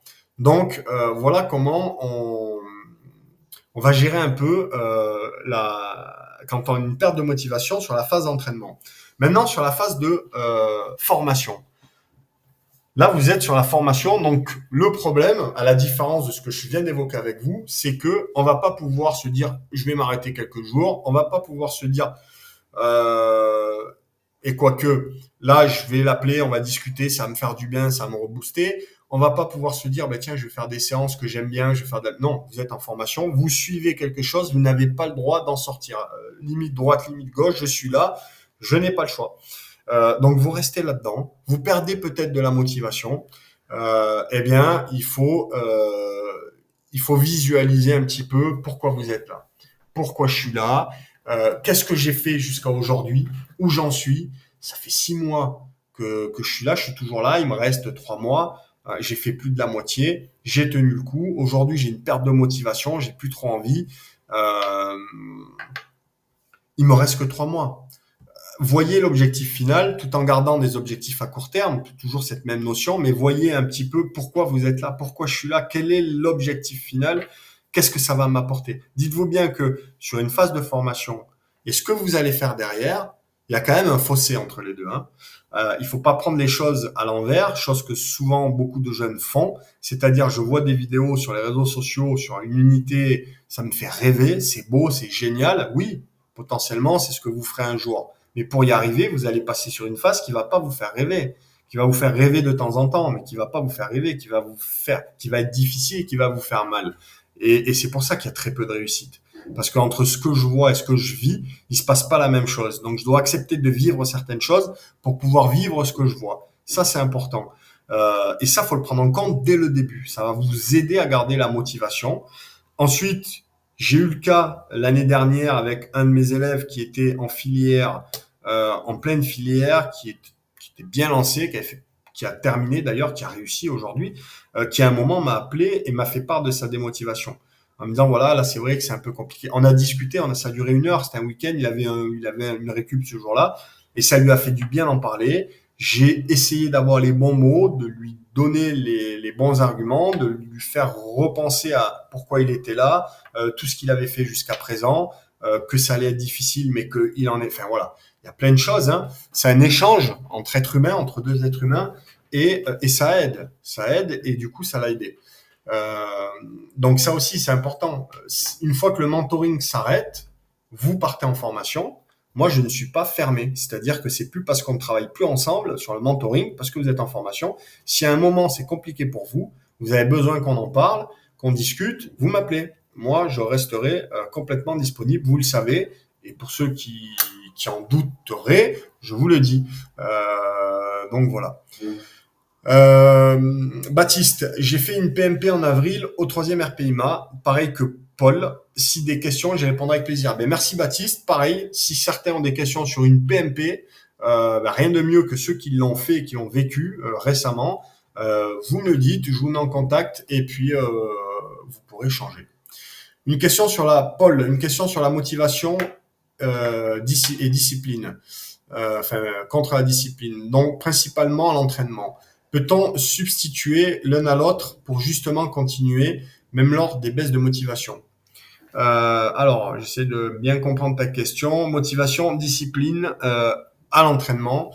Est-ce qu'on peut substituer l'un à l'autre pour justement continuer, même lors des baisses de motivation? Euh, oui, on peut substituer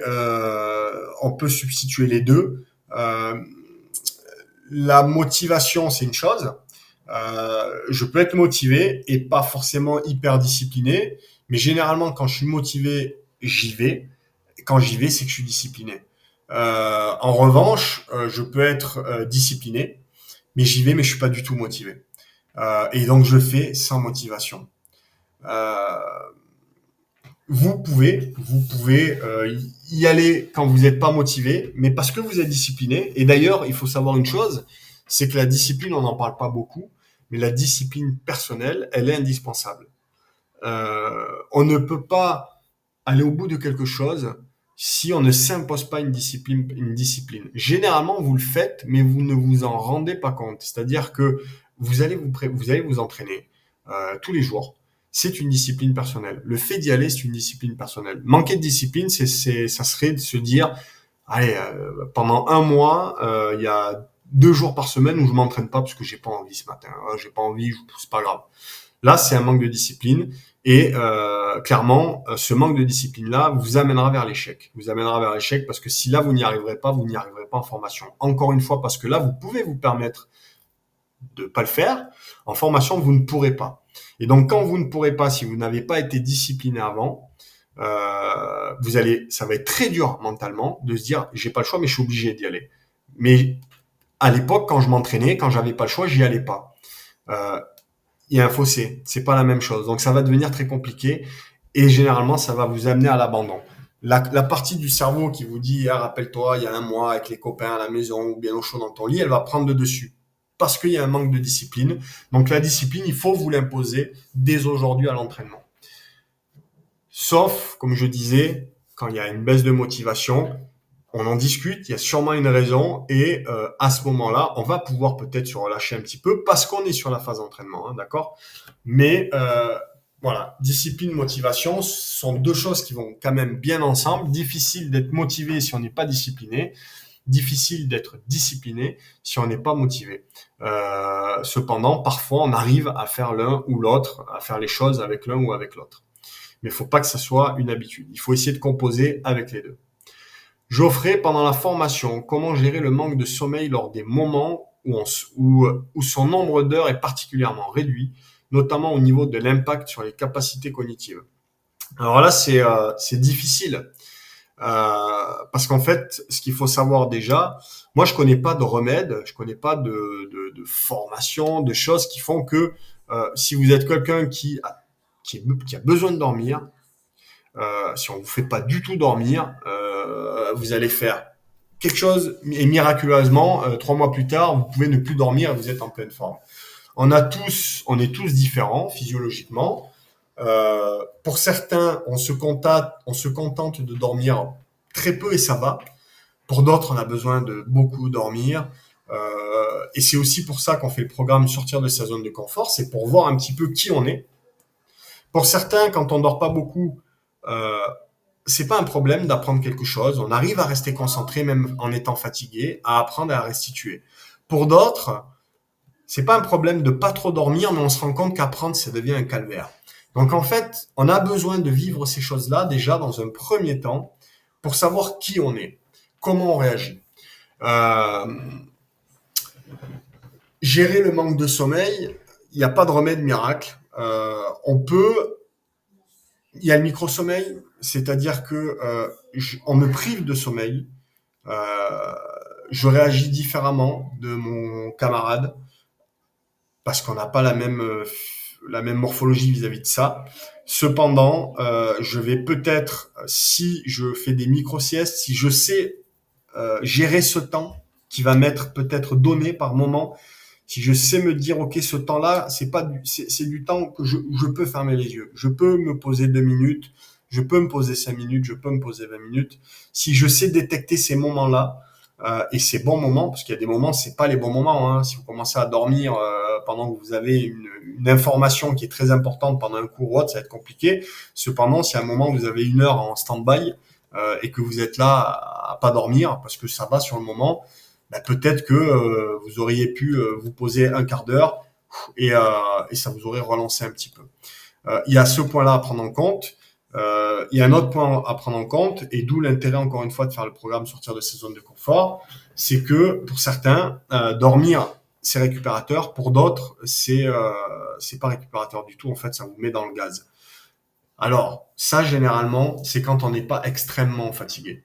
Quand on n'est pas extrêmement fatigué, quand on dort un certain moment, généralement quand on dort plus de 30 minutes, on rentre sur un sommeil profond. Si on est réveillé net, on est dans le gaz. C'est normal. Si on est extrêmement fatigué, les 30 minutes, elles sont bonnes à prendre. Vous serez dans le gaz, c'est pas grave, mais elles sont bonnes à prendre. Il faut savoir faire cette part des choses aussi. Et pour ceux qui sont pas sur une phase, sur une partie de la formation où on est dans l'extrême, où on fait une formation où on vous met dans la fatigue, mais c'est pas dans l'extrême. Donc là, oui, on prend en compte la durée de sommeil pour ne pas être dans le gaz. Hein, et puis donc ça peut être court. Et ça sera un sommeil récupérateur. Je suis sur une phase qui n'est pas un sommeil profond, mais juste avant, genre je ne suis pas rentré dans le sommeil profond, et donc ça a été récupérateur. Des fois, je dors pas, hein. Des fois, et d'ailleurs, je ne dors pas, je ferme les yeux, je suis complètement conscient, et quand je sens que je commence à plus gérer les choses, il faut savoir s'arrêter à ce moment-là. Et ça, c'est un exercice que vous pouvez faire. Malheureusement, cet exercice, on peut le faire que quand on est extrêmement fatigué. Si on n'est pas fatigué, c'est compliqué. Hein, là, maintenant, je peux pas le faire, moi. Je peux pas fermer les yeux, sinon ça va durer 3 quarts d'heure et je vais pas être fatigué, je vais pas m'endormir. Et ça ne sera pas bénéfique. Par contre, si pendant 3 jours, j'ai dormi très très peu, que j'ai qu'une envie psychologiquement dès que je me pose, c'est fermer les yeux, dormir. Là, je vais m'entraîner à le faire. Je vais fermer les yeux, je vais attendre, je vais me dire, ok, dès que tu sens que tu t'arrêtes, tant pis. Et ça, c'est un exercice parce que c'est pas facile. Mais si j'ai l'habitude de faire ça, ben, ça peut m'aider. Et généralement, cette habitude, on l'apprend sur le tas. On le fait sur le tas, puisqu'on n'a pas le choix en fait. Hein. On va dormir, on sait qu'il faut pas s'endormir, donc on ferme les yeux et on essaie de se réveiller. Et ça nous a fait peut-être un peu de bien. Donc voilà, il y a pas mal de petites choses qu'il faut prendre en compte, mais c'est assez difficile parce qu'il y a est-ce que je suis dans une fatigue à ce moment-là qui est extrême, qui dure depuis longtemps? Est-ce que c'est moyen?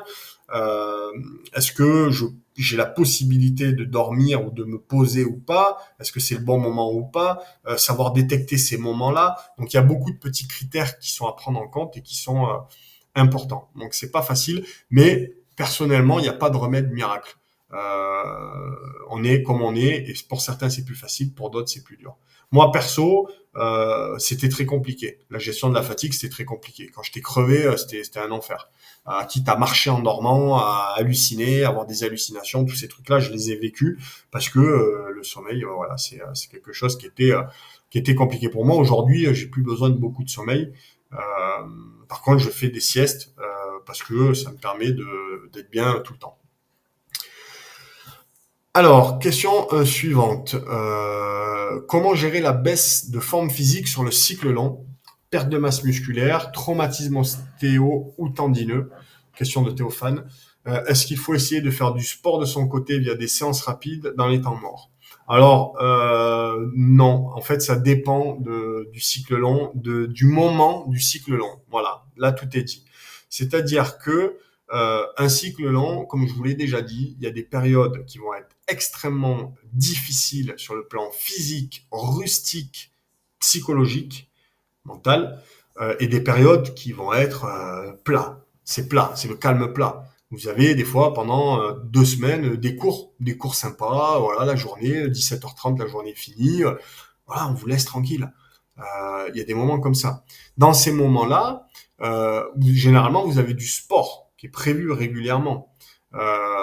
Si vous voyez que voilà, il y a pas de, ça fait une semaine, on fait pas trop de sport, ou ce qu'on fait, c'est juste des petits footings le matin, voilà. Vous pouvez, sur ces périodes très calmes, vous savez qu'elles vont durer un certain temps, vous pouvez vous imposer euh, du renforcement musculaire et j'ai plus envie de dire du gainage, beaucoup de gainage. Gainage, renforcement musculaire, poids de corps, mais des séances très courtes et, euh, et c'est très bien. Euh, le reste du temps, non, parce que justement, si vous avez une baisse de forme physique, c'est parce que vous êtes en surentraînement permanent, pas parce que vous avez 5 séances de sport par jour, parce que vous dormez pas, parce que vous êtes sur le terrain et parce que marcher, parce que creuser, parce que être en activité tout le temps, ben, c'est physique. Et on vous laisse peu de répit. En fait, le corps il a besoin de récupérer et c'est en récupérant que on progresse. Donc là, vous récupérez pas, vous progressez pas, vous cramez des calories, c'est difficile. Donc on perd on perd du poids, on perd en masse musculaire, on s'affaiblit. Là, on va pas faire des séances de sport, on va pas rajouter une surcharge physique là-dessus, surtout pas. On l'accepte, on l'encaisse. Encore une fois, on encaisse. Et encore une fois, c'est toute la préparation en amont que vous aurez eue qui vous permettra d'encaisser ça. C'est là où on voit qu'on arrive à tenir plus longtemps que certains parce que votre corps, pendant des mois, il a été habitué, non pas à ne pas dormir, etc., mais physiquement à encaisser ce type d'effort. Et ça va vous aider. Euh, donc voilà un petit peu sur cette partie-là. De plus, il faut prendre soin de soi. Hydratez-vous beaucoup, beaucoup, beaucoup. Euh, les week-ends, si à un moment on vous lâche la grappe pendant une journée, pendant 2 jours, reposez-vous. Je sais qu'il y avait des choses. c'était traditionnel, hein, que ce soit dans les stages co ou en filière ou autre. Les termes, les trucs comme ça, les mecs partaient le samedi et passaient la journée au terme, quoi, à être bien, quoi. Et ça, c'est important. Et puis, on va boire un coup avec les copains, parce que c'est aussi, ça aussi, c'est, ça, là, on est sur l'aspect physique où je me détends, dans les bains d'eau chaude, bains d'eau froide, les saunas, les massages, tout ça. On se fait du bien au corps. Et puis, mentalement, ben, boire un coup avec les copains, voir autre chose que l'encadrement qui vous met la pression et la verdure, ça fait du bien mentalement. Et ça, c'est important aussi. Il faut pas non plus rentrer tout seul dans une chambre d'hôtel ou dans sa piole et rester tout seul le week-end à dormir tout le week-end. Ça va vous faire du bien, mais c'est pas la meilleure façon de faire face pour continuer.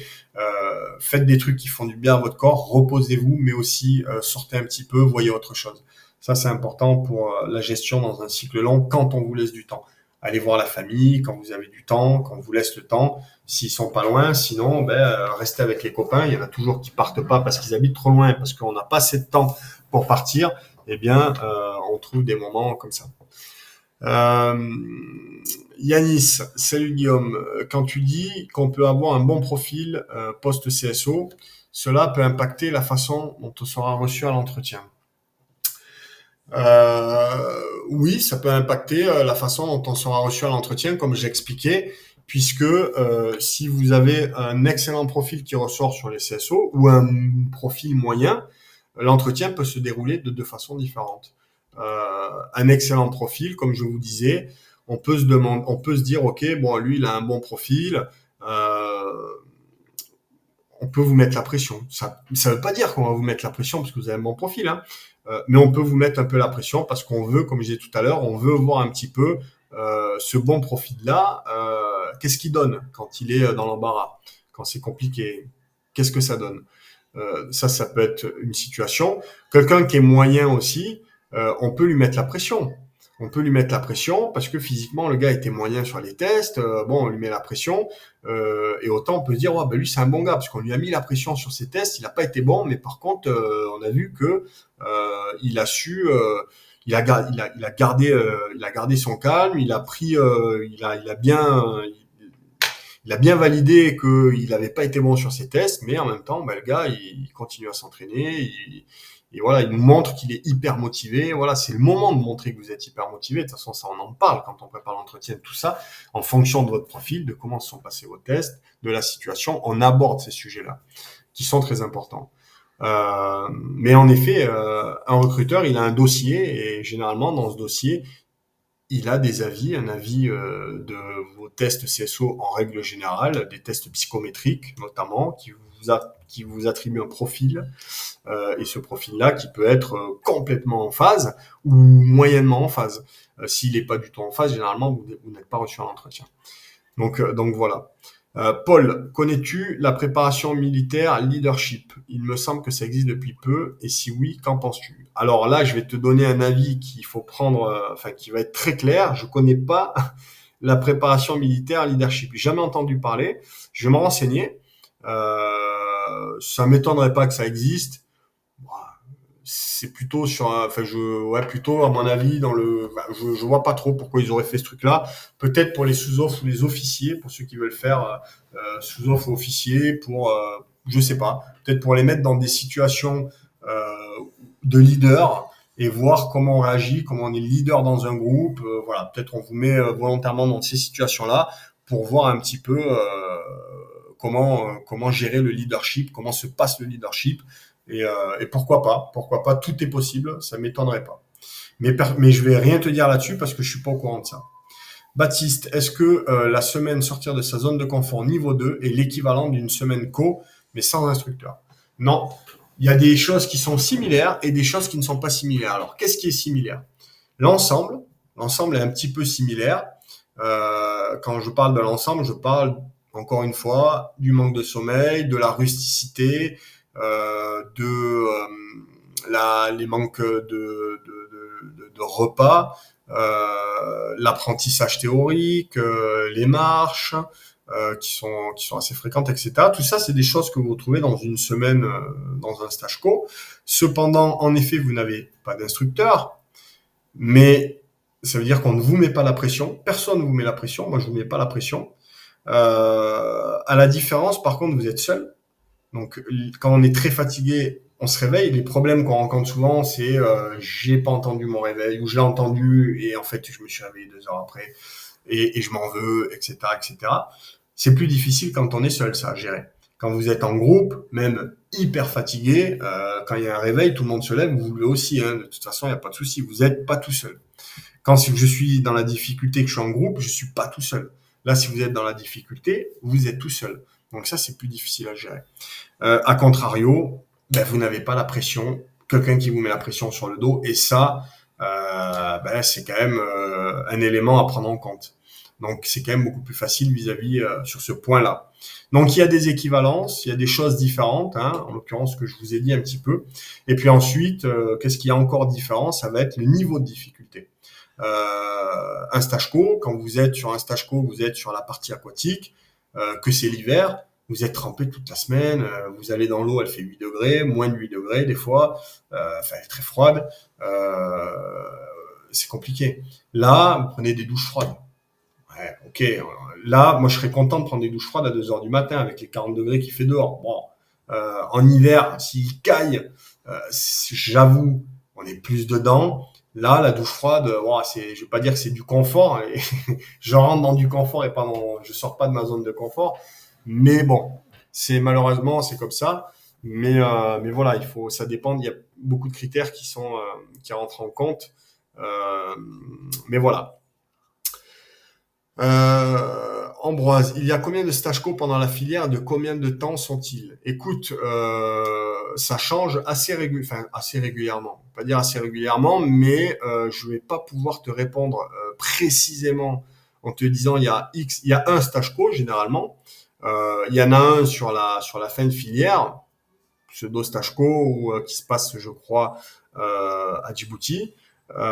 Mais il y a une phase en début de filière qui est une phase extrêmement, on va dire, qui est peut-être pas annoncée comme un stage co, hein, de toute façon, hein, mais qui reste une phase difficile et qui est volontairement difficile. Et d'ailleurs, c'est un peu partout comme ça dans tous les cycles longs. Le début des cycles longs généralement est difficile psychologiquement. C'est pas difficile physiquement, plus physiquement que le reste du stage, parce que sur une filière au 13, en début de filière, vous portez un sac qui fait pas 60 kilos, hein, ça va monter crescendo. En fin de filière, votre sac est très lourd. Donc là, physiquement, c'est plus dur. Par contre, en début de filière, il y a des moments où on va vous mettre la pression, où ça va être compliqué, où vous n'allez pas beaucoup dormir. On va vous tirer on va vous tirer dessus parce que c'est en début de cycle long que les moins forts doivent sortir, moins forts mentalement, et pour plusieurs raisons. Des raisons que j'ai déjà évoquées, qui sont pas dites, mais qui sont logiques et qu'on comprend, c'est qu'un stage, vous faites de l'hélico, vous faites des grappes, vous faites plein de trucs, hein. Un candidat, il coûte cher hein, à l'institution. Euh, Si on a 50 mecs au départ, 50 à la fin, et que le dernier jour on dit ben, il y en a 30 qui sont pas pris, ben, il a fallu les traîner les 50 pendant X temps. Ça coûte cher, c'est compliqué, c'est de la logistique, c'est tout ça. Donc en fait, très simplement, quand ça tient pas la route, ça sort, ça sort, ça sort. Et au bout de quelques mois, ceux qui sont là, ils ont affronté, pas le plus dur, mais presque. Et ces gens-là, généralement, il n'y a pas de raison. Hein, ceux qui abandonnent, généralement, ils abandonnent en début de formation et pas en fin de formation. En début ou sur les premiers mois de formation. Ceux qui passent les premiers mois iront au bout et s'ils ne vont pas au bout, c'est soit parce qu'on leur dira qu'ils n'avaient pas le profil, ce qui arrive rarement, ce qui peut arriver, ou alors c'est parce qu'ils n'ont pas la moyenne sur un module. Physiquement, ils tiennent plus la route à un moment, c'est très compliqué. Ou généralement, je pense que c'est la plus grosse cause, c'est parce que au niveau théorique et tous les cours qu'ils ont eus, on tient pas la route. Donc soit on n'a pas la moyenne à un module théorique et on va avoir des avertissements jusqu'au moment où on va nous sortir du stage, soit on ne tient pas la route et quand on va devoir restituer sur le terrain, on va faire des conneries et on va être en échec et on va prendre des avertissements et on va nous sortir. Donc voilà un petit peu par rapport à cette question-là. Pour Yanis, pour rebondir sur la motivation et faire ce qu'on aime, qu'est-ce que tu penses de la musculation en plus d'une prog? Alors moi, j'ai rien contre la musculation à partir du moment où c'est fait comme on l'évoque, de manière temporaire et de temps en temps, notamment en fonction de votre objectif, la musculation sera intéressante pour travailler potentiellement spécifiquement le dos, pour travailler spécifiquement les cuisses, si on a des difficultés dans quelque part, mais ça va pas vous apporter quelque chose d'essentiel et qui va être indispensable, contrairement à une préparation où on va être plutôt sur du cardio, sur de l'endurance musculaire, sur l'association de course et de renforcement musculaire. Voilà, ça peut être bénéfique, ça peut être un plus, mais quelqu'un qui fait que de la musculation, par exemple, voilà, vous le savez, hein, on voit quand on va dans les salles de muscu, on a tous des copains, vous l'avez fait avant peut-être, on va se dessiner, c'est bien, mais quand on arrête, ça repère, on repère très vite. Et surtout, voilà, vous verrez que moi, ça m'était arrivé quand je m'entraînais beaucoup sans faire de muscu et jamais vraiment fait de muscu, un petit peu par moment, j'aimais bien, mais ça n'a jamais été la priorité de l'entraînement, d'aller dans une salle de muscu, de me retrouver face à une marmule qui faisait un truc où il devait, je sais pas moi, un exercice avec une charge lourde. Il portait, je veux dire une connerie, hein, mais il faisait 70 kilos, il était au bout de sa vie. Je faisais 120 kilos et j'enchaînais les reps. Pourtant, je faisais pas de muscu, mais le bénéfice de ce que je faisais, j'étais beaucoup plus fort, beaucoup plus puissant, et c'était moins visible. Mais donc voilà, il y a beaucoup de cas comme ça. Et donc la musculation, c'est bien si on aime ça, c'est bien de temps en temps, mais il faut pas faire que de la muscu. Et puis surtout que si on veut être opérationnel et travailler à 100% sur son corps, ça demande des entraînements, c'est trop d'entraînement et on n'a pas le temps de faire trop d'entraînement. Parce que je vais travailler les membres inférieurs, les muscles antagonistes, agonistes, antagonistes. Donc là, 1 heure agoniste, 1 heure antagoniste, ou les deux dans la même séance généralement. Ou alors je vais travailler les membres inférieurs, le lendemain les membres supérieurs. Et en fait, on est obligé d'organiser la programmation. Alors que nous, on va travailler sur membres inférieurs et supérieurs et cardio. Le lendemain, on va rajouter une dose, mais plus sur les membres inférieurs. En fait, c'est différent. Il y a l'organisation de la programmation qui est différente. On peut faire plus en travaillant sur un aspect complet. Et le but, encore une fois, c'est pas de se surcharger. Hein. Si vous pensez, et c'est le cas, j'ai déjà vu, hein, que plus je m'entraîne et plus je serai bon, c'est complètement faux. Hein. Celui qui se lève à 6 heures du matin et qui dit je vais faire 1 heure de piscine, après je vais faire 1 heure de footing, après je fais 1 heure de muscu. Donc je m'entraîne 3 heures le matin et là, en fin de journée je fais 1 heure de je sais pas quoi. Et ça, je fais ça tous les jours. Je connais, j'ai vu, je vois, avec un niveau qui est pas extrêmement élevé et qui progresse pas. Parce qu'en fait, j'en fais trop, je travaille pas de la bonne façon, je récupère pas, et c'est quand je récupère que je vais pouvoir constater du progrès. En fait, c'est ça. La préparation physique, c'est avant tout, déjà, c'est un métier, et dans la préparation physique, il faut prendre, pardon, en compte les phases de récup, il faut prendre en compte comment je me sens, où j'en suis. Il y a beaucoup d'éléments à prendre en compte qui sont importants, et c'est pour ça qu'il faut communiquer. Euh, Je confirme pour la dispo H24, c'est top et surtout avec un retour toujours super rapide. Merci Romain. Merci beaucoup Romain. Heureux de voir que tu es encore présent, 21h36. Je crois que tu avais des choses à faire. Mais en tout cas, ça fait plaisir. J'ai fait, Martin, une PML il y a 1 an, si jamais quelqu'un a des questions. Merci Martin. Les gars, si vous êtes intéressés, n'hésitez pas. Et Martin, moi, je serais ravi aussi que tu m'en parles. Puisque je connais pas. Donc, n'hésite pas à revenir vers moi pour me faire un petit retour là-dessus. Geoffrey, pour la préparation militaire, leadership, il me semble me souvenir que c'est réservé aux personnes qui sont en études sup, notamment Sciences Po, à confirmer, mais dans mes souvenirs, c'est cela. Yes, c'est les grandes écoles et certaines facs.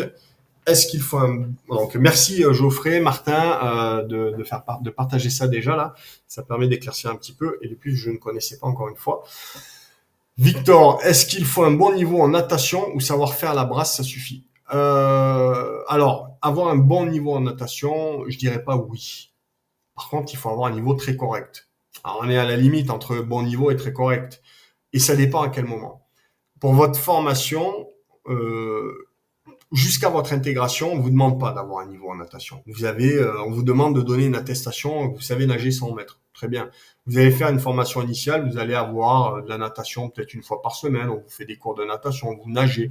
Vous devez savoir faire les CCPM, les tests CCPM, ou quelle que soit l'unité, ou ce sont des tests en général.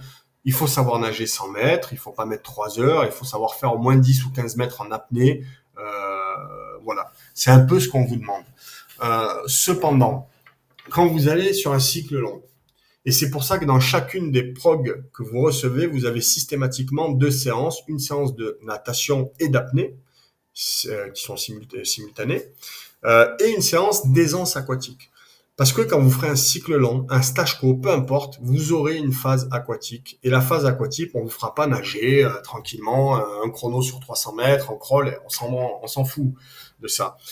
Vous allez être dans des situations, dans un étang, en mer, en piscine, mais dans des situations où vous êtes en treillis, donc en tenue opérationnelle, peut-être avec un gilet, peut-être avec un sac, à devoir passer des obstacles. Enfin, on doit être à l'aise dans l'eau. Quand vous allez nager, vous n'allez généralement pas, dans ces situations, nager le crawl. La brasse, le crawl, oui, il faut savoir nager, il faut savoir avancer. Si vous nagez la brasse, vous nagez la brasse. Maintenant, il faut savoir nager la brasse coulée.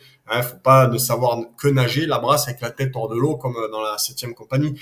Il faut quand même savoir nager, avoir une bonne brasse, un crawl même s'il n'est pas parfait. Le but, c'est de pas se fatiguer. C'est de s'économiser en situation de fatigue, en tenue opérationnelle, avec un poids, etc. D'où l'intérêt de ces séances aquatique ops, qui vous permettent de voir votre aisance dans l'eau. C'est plus important que de faire un chrono sur un 300 mètres en natation, clairement. Pour ce métier-là, clairement. Et c'est pas la même chose. Il y a des gens qui sont... Bon, généralement, un bon nageur, il sera à l'aise en aisance aquatique. Mais cependant, quelqu'un qui est très à l'aise en aisance aquatique ne sera pas systématiquement un excellent nageur. Donc voilà. Voilà un petit peu.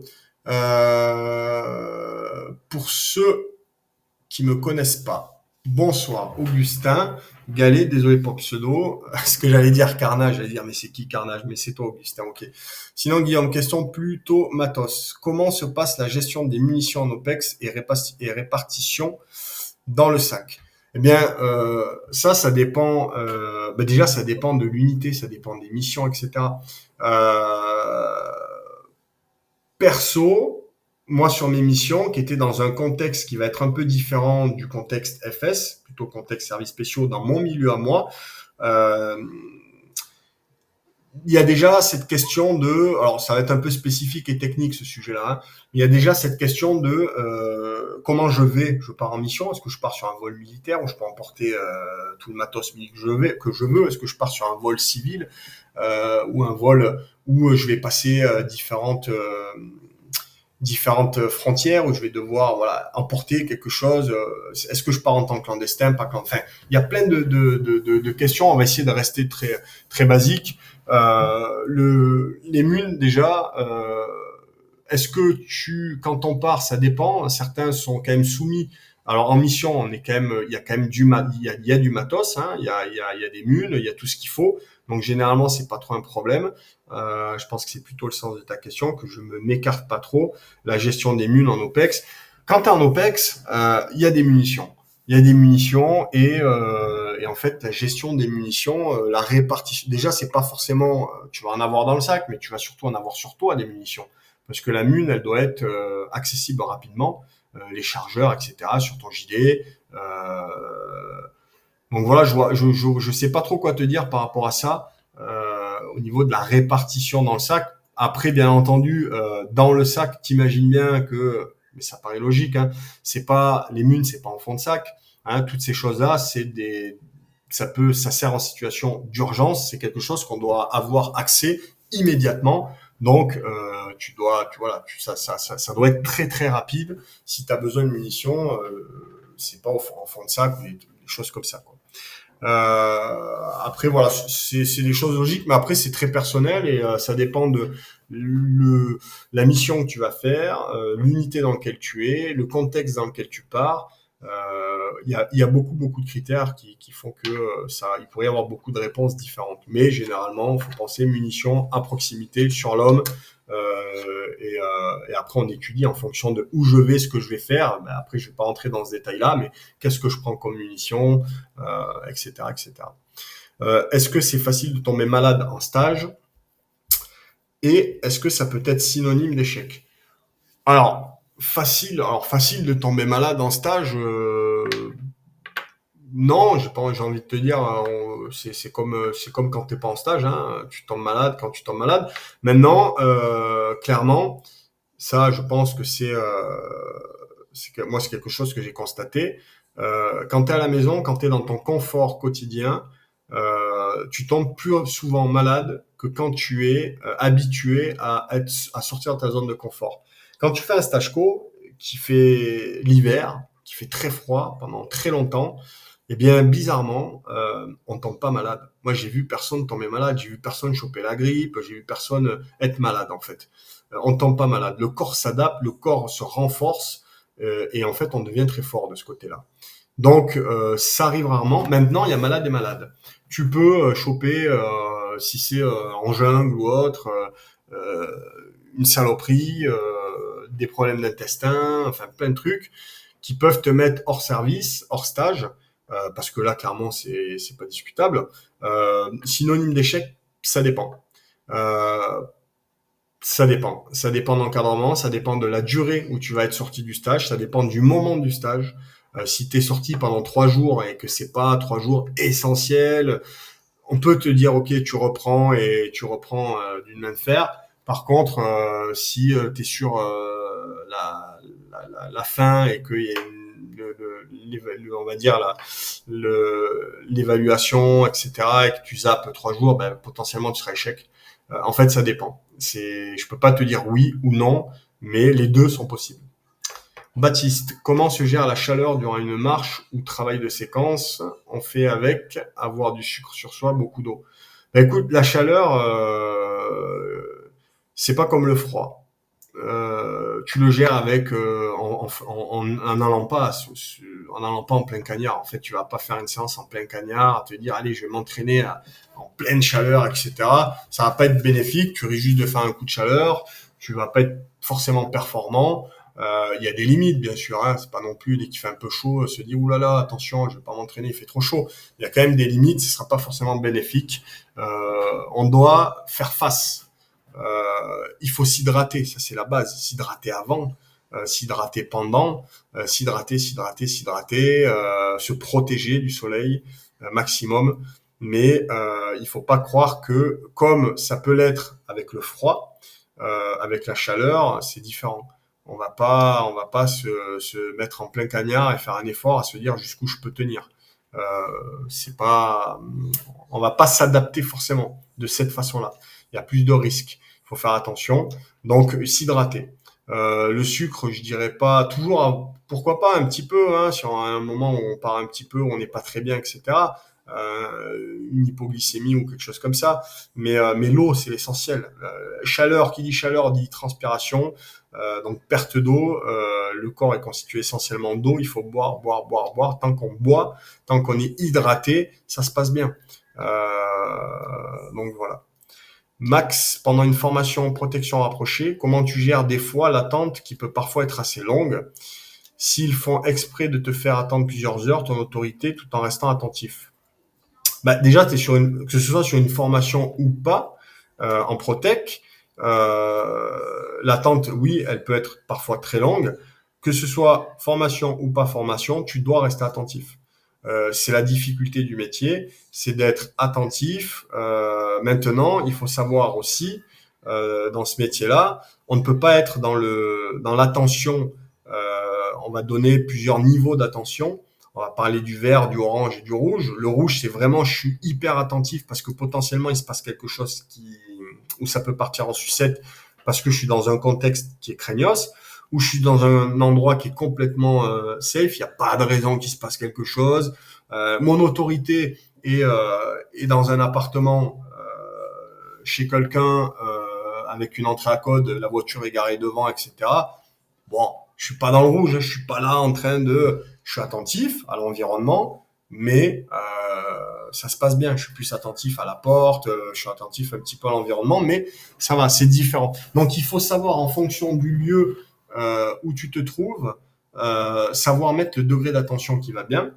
Mais il faut faire très attention, et c'est la grosse difficulté pour beaucoup, c'est que à force, tu vas toujours au même endroit, ça se passe toujours bien, etc. Tu perds de l'attention, et en fait, ça devient l'attention dans ce métier-là, c'est un réflexe. C'est-à-dire que c'est une déformation professionnelle quand tu sors du taf. En fait, tu t'en rends pas compte, mais tu es en week-end, en famille, tu vas au cinéma, tu t'assois, tu t'en es même pas rendu compte, mais tu as détecté un mec un peu bizarre au troisième rang, derrière, en haut. Tu l'as vu. Tu le montres pas, mais tu l'as vu. Si tu dis, tiens, derrière, là, te retourne pas, mais tu verras derrière, là, il y a un mec un peu bizarre. T'as rien vu, t'as rien dit, ça s'est pas vu, mais tu l'as vu. Et ça, c'est une déformation professionnelle.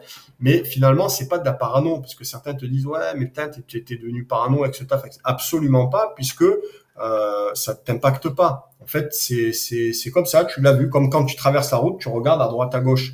T'es pas parano. C'est pas je regarde à droite, à gauche, à droite, tu le fais, tu t'en rends même plus compte, mais tu le fais naturellement. C'est la même chose.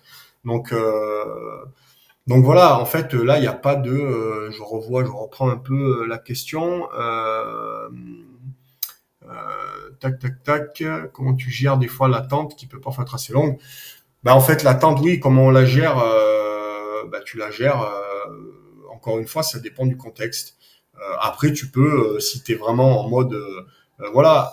Alors, il y a un truc sur la gestion de l'attente. Si ton autorité, ta personne, la personne que tu protèges, elle est sur un endroit qui est safe, quand il est parti, tu as toujours une grosse attention pendant 10-15 minutes. Parce qu'à tout moment, il peut revenir tout de suite parce qu'il a oublié quelque chose, ou il peut, voilà. Donc, tu es attentif. Tu sais que le rendez-vous va durer 2 heures, par exemple. Tu vas te relâcher après, pendant 1 heure et quart, parce que on est en plein dedans, et tu peux te relâcher. Donc, ben voilà, hein, tu peux faire un peu tout ce que tu veux, tout en étant quand même un minimum attentif. Par contre, sur la fin, tu reprends une attention importante, parce que il va bientôt sortir, et s'il se passe quelque chose sur la zone, tu dois l'avoir détecté, tu dois vraiment maîtriser cet environnement. Mais tu vas pas rester pendant 3 heures ou 4 heures à scruter l'environnement, maîtriser chaque personne, chaque truc, sauf si tu es dans un contexte qui est craignos, où là, tu es hyper attentif, ça peut durer des heures, mais c'est pas grave. Voilà un peu pour cette question. Victor, pendant une marche, tu conseilles de boire du combien à l'heure? Alors, ça dépend. Clairement, ça dépend. Boire beaucoup, j'ai envie de te dire. Maintenant, ça dépend de plein de critères. Alors, tu mets en milieu normal, pas aride spécialement. Ça dépend de plein de critères. Ta marche, est-ce que dans ta marche, tu as beaucoup de points d'eau? Est-ce que tu sais si tu as des points d'eau ou pas? Est-ce que tu as emporté beaucoup d'eau ou pas? Il y a plein de critères qui font que est-ce que tu peux te permettre de boire ou pas. Si tu as de la flotte très souvent, ben bois. Ça coûte rien de boire. Hein, ça va pas être tu bois. Si il y a pas de point d'eau et que tu dois marcher 8-9 heures et que tu as très peu de points d'eau et que tu as un emport, eh ben c'est à toi de le gérer. C'est à toi de le gérer et de boire ce qu'il faut, pas inutilement, régulièrement, mais pas trop d'un coup, hein, plus fréquemment. Par contre, si jamais vous avez des points d'eau quand vous marchez, ça je l'avais dit, quand vous buvez, c'est logique ce que je vais dire, hein, mais buvez et remplissez votre gourde après. Moi j'ai vu des gars arriver, ils avaient hyper soif, ils remplissaient leur gourde, ils partaient. Et au bout de 15 minutes, ils avaient fini leur gourde. Hein. Sauf qu'en fait, bois avant de remplir ta gourde. Au moins ta gourde, tu t'en serviras peut-être, mais plus tard. Tu t'es hydraté, donc tout va bien. Et tu as rempli ta réserve. Augustin, faut-il se préparer, anticiper l'adrénaline ou laisser le corps faire le travail pour un contexte de combat proche, donc on va dire de combat rapproché, combat corps à corps. Alors déjà oui, il faut se préparer. Donc anticiper l'adrénaline ou laisser le corps faire le travail, ça déjà, si tu ne t'es jamais retrouvé vraiment en situation de combat rapproché, il se peut que tu ne saches pas comment ton corps va réagir. Tu peux rester figé, tu peux réagir de plein de façons différentes, ça faut le savoir. Euh, Quand je dis se préparer, il faut avoir une base et driller. Comme je disais tout à l'heure pour la question de Max sur la Protec c'est un métier particulièrement complexe parce qu'il y a beaucoup de choses. Et dans ce beaucoup de choses, il faut savoir en tirer le plus important et le driller, le maîtriser parfaitement. Pour le sport de combat, c'est pareil. C'est bon d'avoir une bonne base, et de la driller, la maîtriser. Parce que comme tout, quand tu as quelque chose qui est maîtrisé, parce que driller, ça devient réflexe chez toi. Et donc, quand il se passe quelque chose, ton corps réagit systématiquement, logiquement, généralement, de la bonne façon. Et toi, tu peux te concentrer sur des cas non conformes. Si tu n'es pas préparé, si tu n'as pas de réflexe parce que tu n'as pas de préparation et rien n'est drillé, ton corps, tu vas te concentrer sur ce que tu fais. Et il faut bien savoir une chose, c'est que ce soit du corps à corps, du combat, de la bagarre, que ce soit de la protec, une situation qui arrive, quelque chose qui se passe, les trois quarts du temps, c'est des cas non conformes. On apprend quelque chose, on apprend une situation, ce qui se passe, c'est pas la même chose. Il y a quelque chose, ça part on va dire, de ce qui était prévu, de ce que tu as appris, mais il y a quelque chose qui va faire que ça va être différent. Que ce soit le lieu, que ce soit, c'est logique, hein, la vie est faite comme ça. Et donc, affronter une situation, généralement, ce sera pratiquement toujours une situation non conforme, il n'y a pas de cas école. Mais par contre, pour affronter une situation non conforme, pour réussir à la maîtriser, à aller au bout, il est impératif de maîtriser les situations conformes. Donc d'avoir des procédures, de maîtriser ces procédures-là. Et quand tu maîtrises ces procédures-là, tu es capable d'apprendre d'autres choses, d'imaginer d'autres scénarios, d'imaginer faire face à tout type de scénario. Et tu vas agrandir ton cercle d'apprentissage et tu vas pouvoir faire face à des cas non conformes plus facilement. Si tu, si tu n'as pas ce travail-là, tu n'y arriveras pas. Et tu te mettras en échec, tu mettras ton équipe, ton groupe en échec.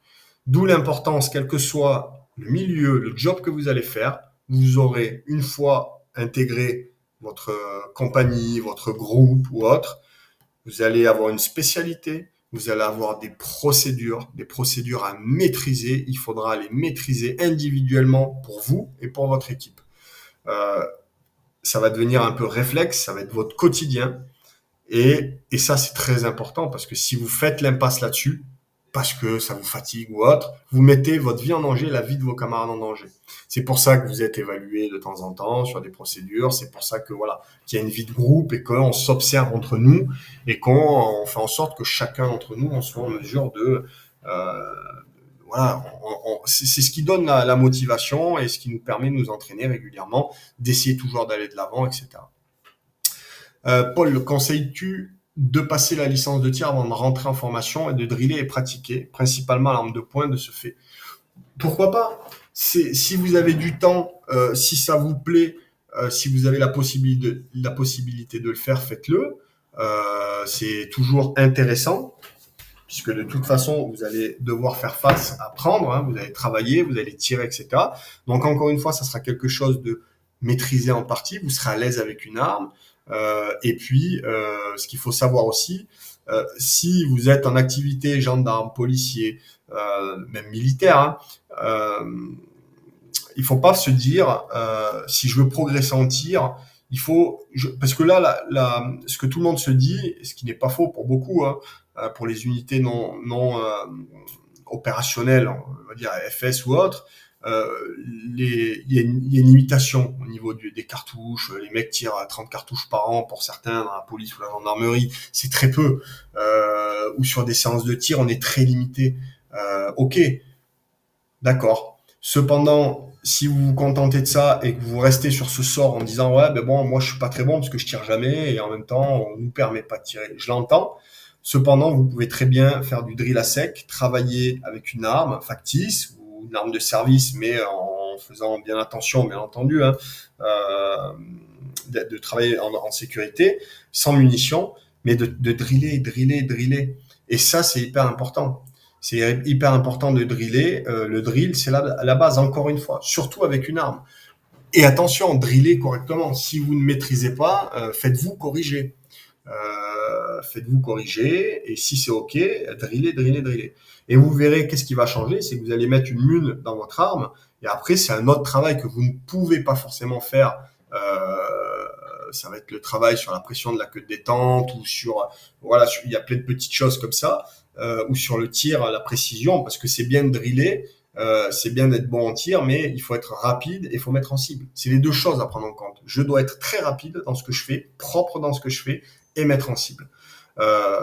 Si je fais que tirer dans un club, vous mettrez en cible, parce que si vous tirez souvent, c'est très bien. En revanche, vous serez peut-être pas dynamique et rapide, parce qu'on vous fait pas du tir en déplacement ou autre. Par contre, si vous travaillez en drillant sans forcément avoir de mune, en travaillant à blanc ou à vide, vous allez driller. Vous serez peut-être rapide, hyper à l'aise avec votre arme, les changements de chargeur, il y a beaucoup d'exercices à faire qui peuvent être très intéressants. C'est du temps de gagner. C'est beaucoup de temps de gagner, donc c'est important. Salut Romain, bonne soirée et à demain. Augustin, je me permets de rajouter qu'en cas de situation non conforme ou d'intensité élevée et que l'issue soit positive ou négative, il est primordial de débriefer au moins avec les camarades, que ce soit pour voir les failles dans la procédure qu'il faudrait travailler ou bien prévenir un éventuel PTSD. Exactement. Merci Julien pour cette intervention qui est complètement, qui est très claire, et c'est hyper important. Donc je vais le redire. Donc Julien, je me permettrai de rajouter qu'en cas de situation non conforme, ou même, j'ai envie de dire moi, en situation conforme, en cas d'action, de situation, il s'est passé quelque chose, conforme ou non conforme, ou intensité élevée, et que l'issue soit positive ou négative, important, il est primordial de débriefer au moins avec les camarades. Donc ça, c'est important, systématiquement, que ce soit pour voir les failles dans la procédure qu'il faudrait travailler, ou bien prévenir un éventuel PTSD. Donc tout ça, c'est important. Tout ça, c'est important, que ça se passe bien, que ça se passe pas bien, que ce soit conforme, que ce soit non conforme. Ça va être important pour voir qu'est-ce qui n'a pas marché, qu'est-ce qui a marché, qu'est-ce qu'on peut faire évoluer. Ça permet aussi de vider un peu. Hein, c'est important de parler dans des situations des fois difficiles.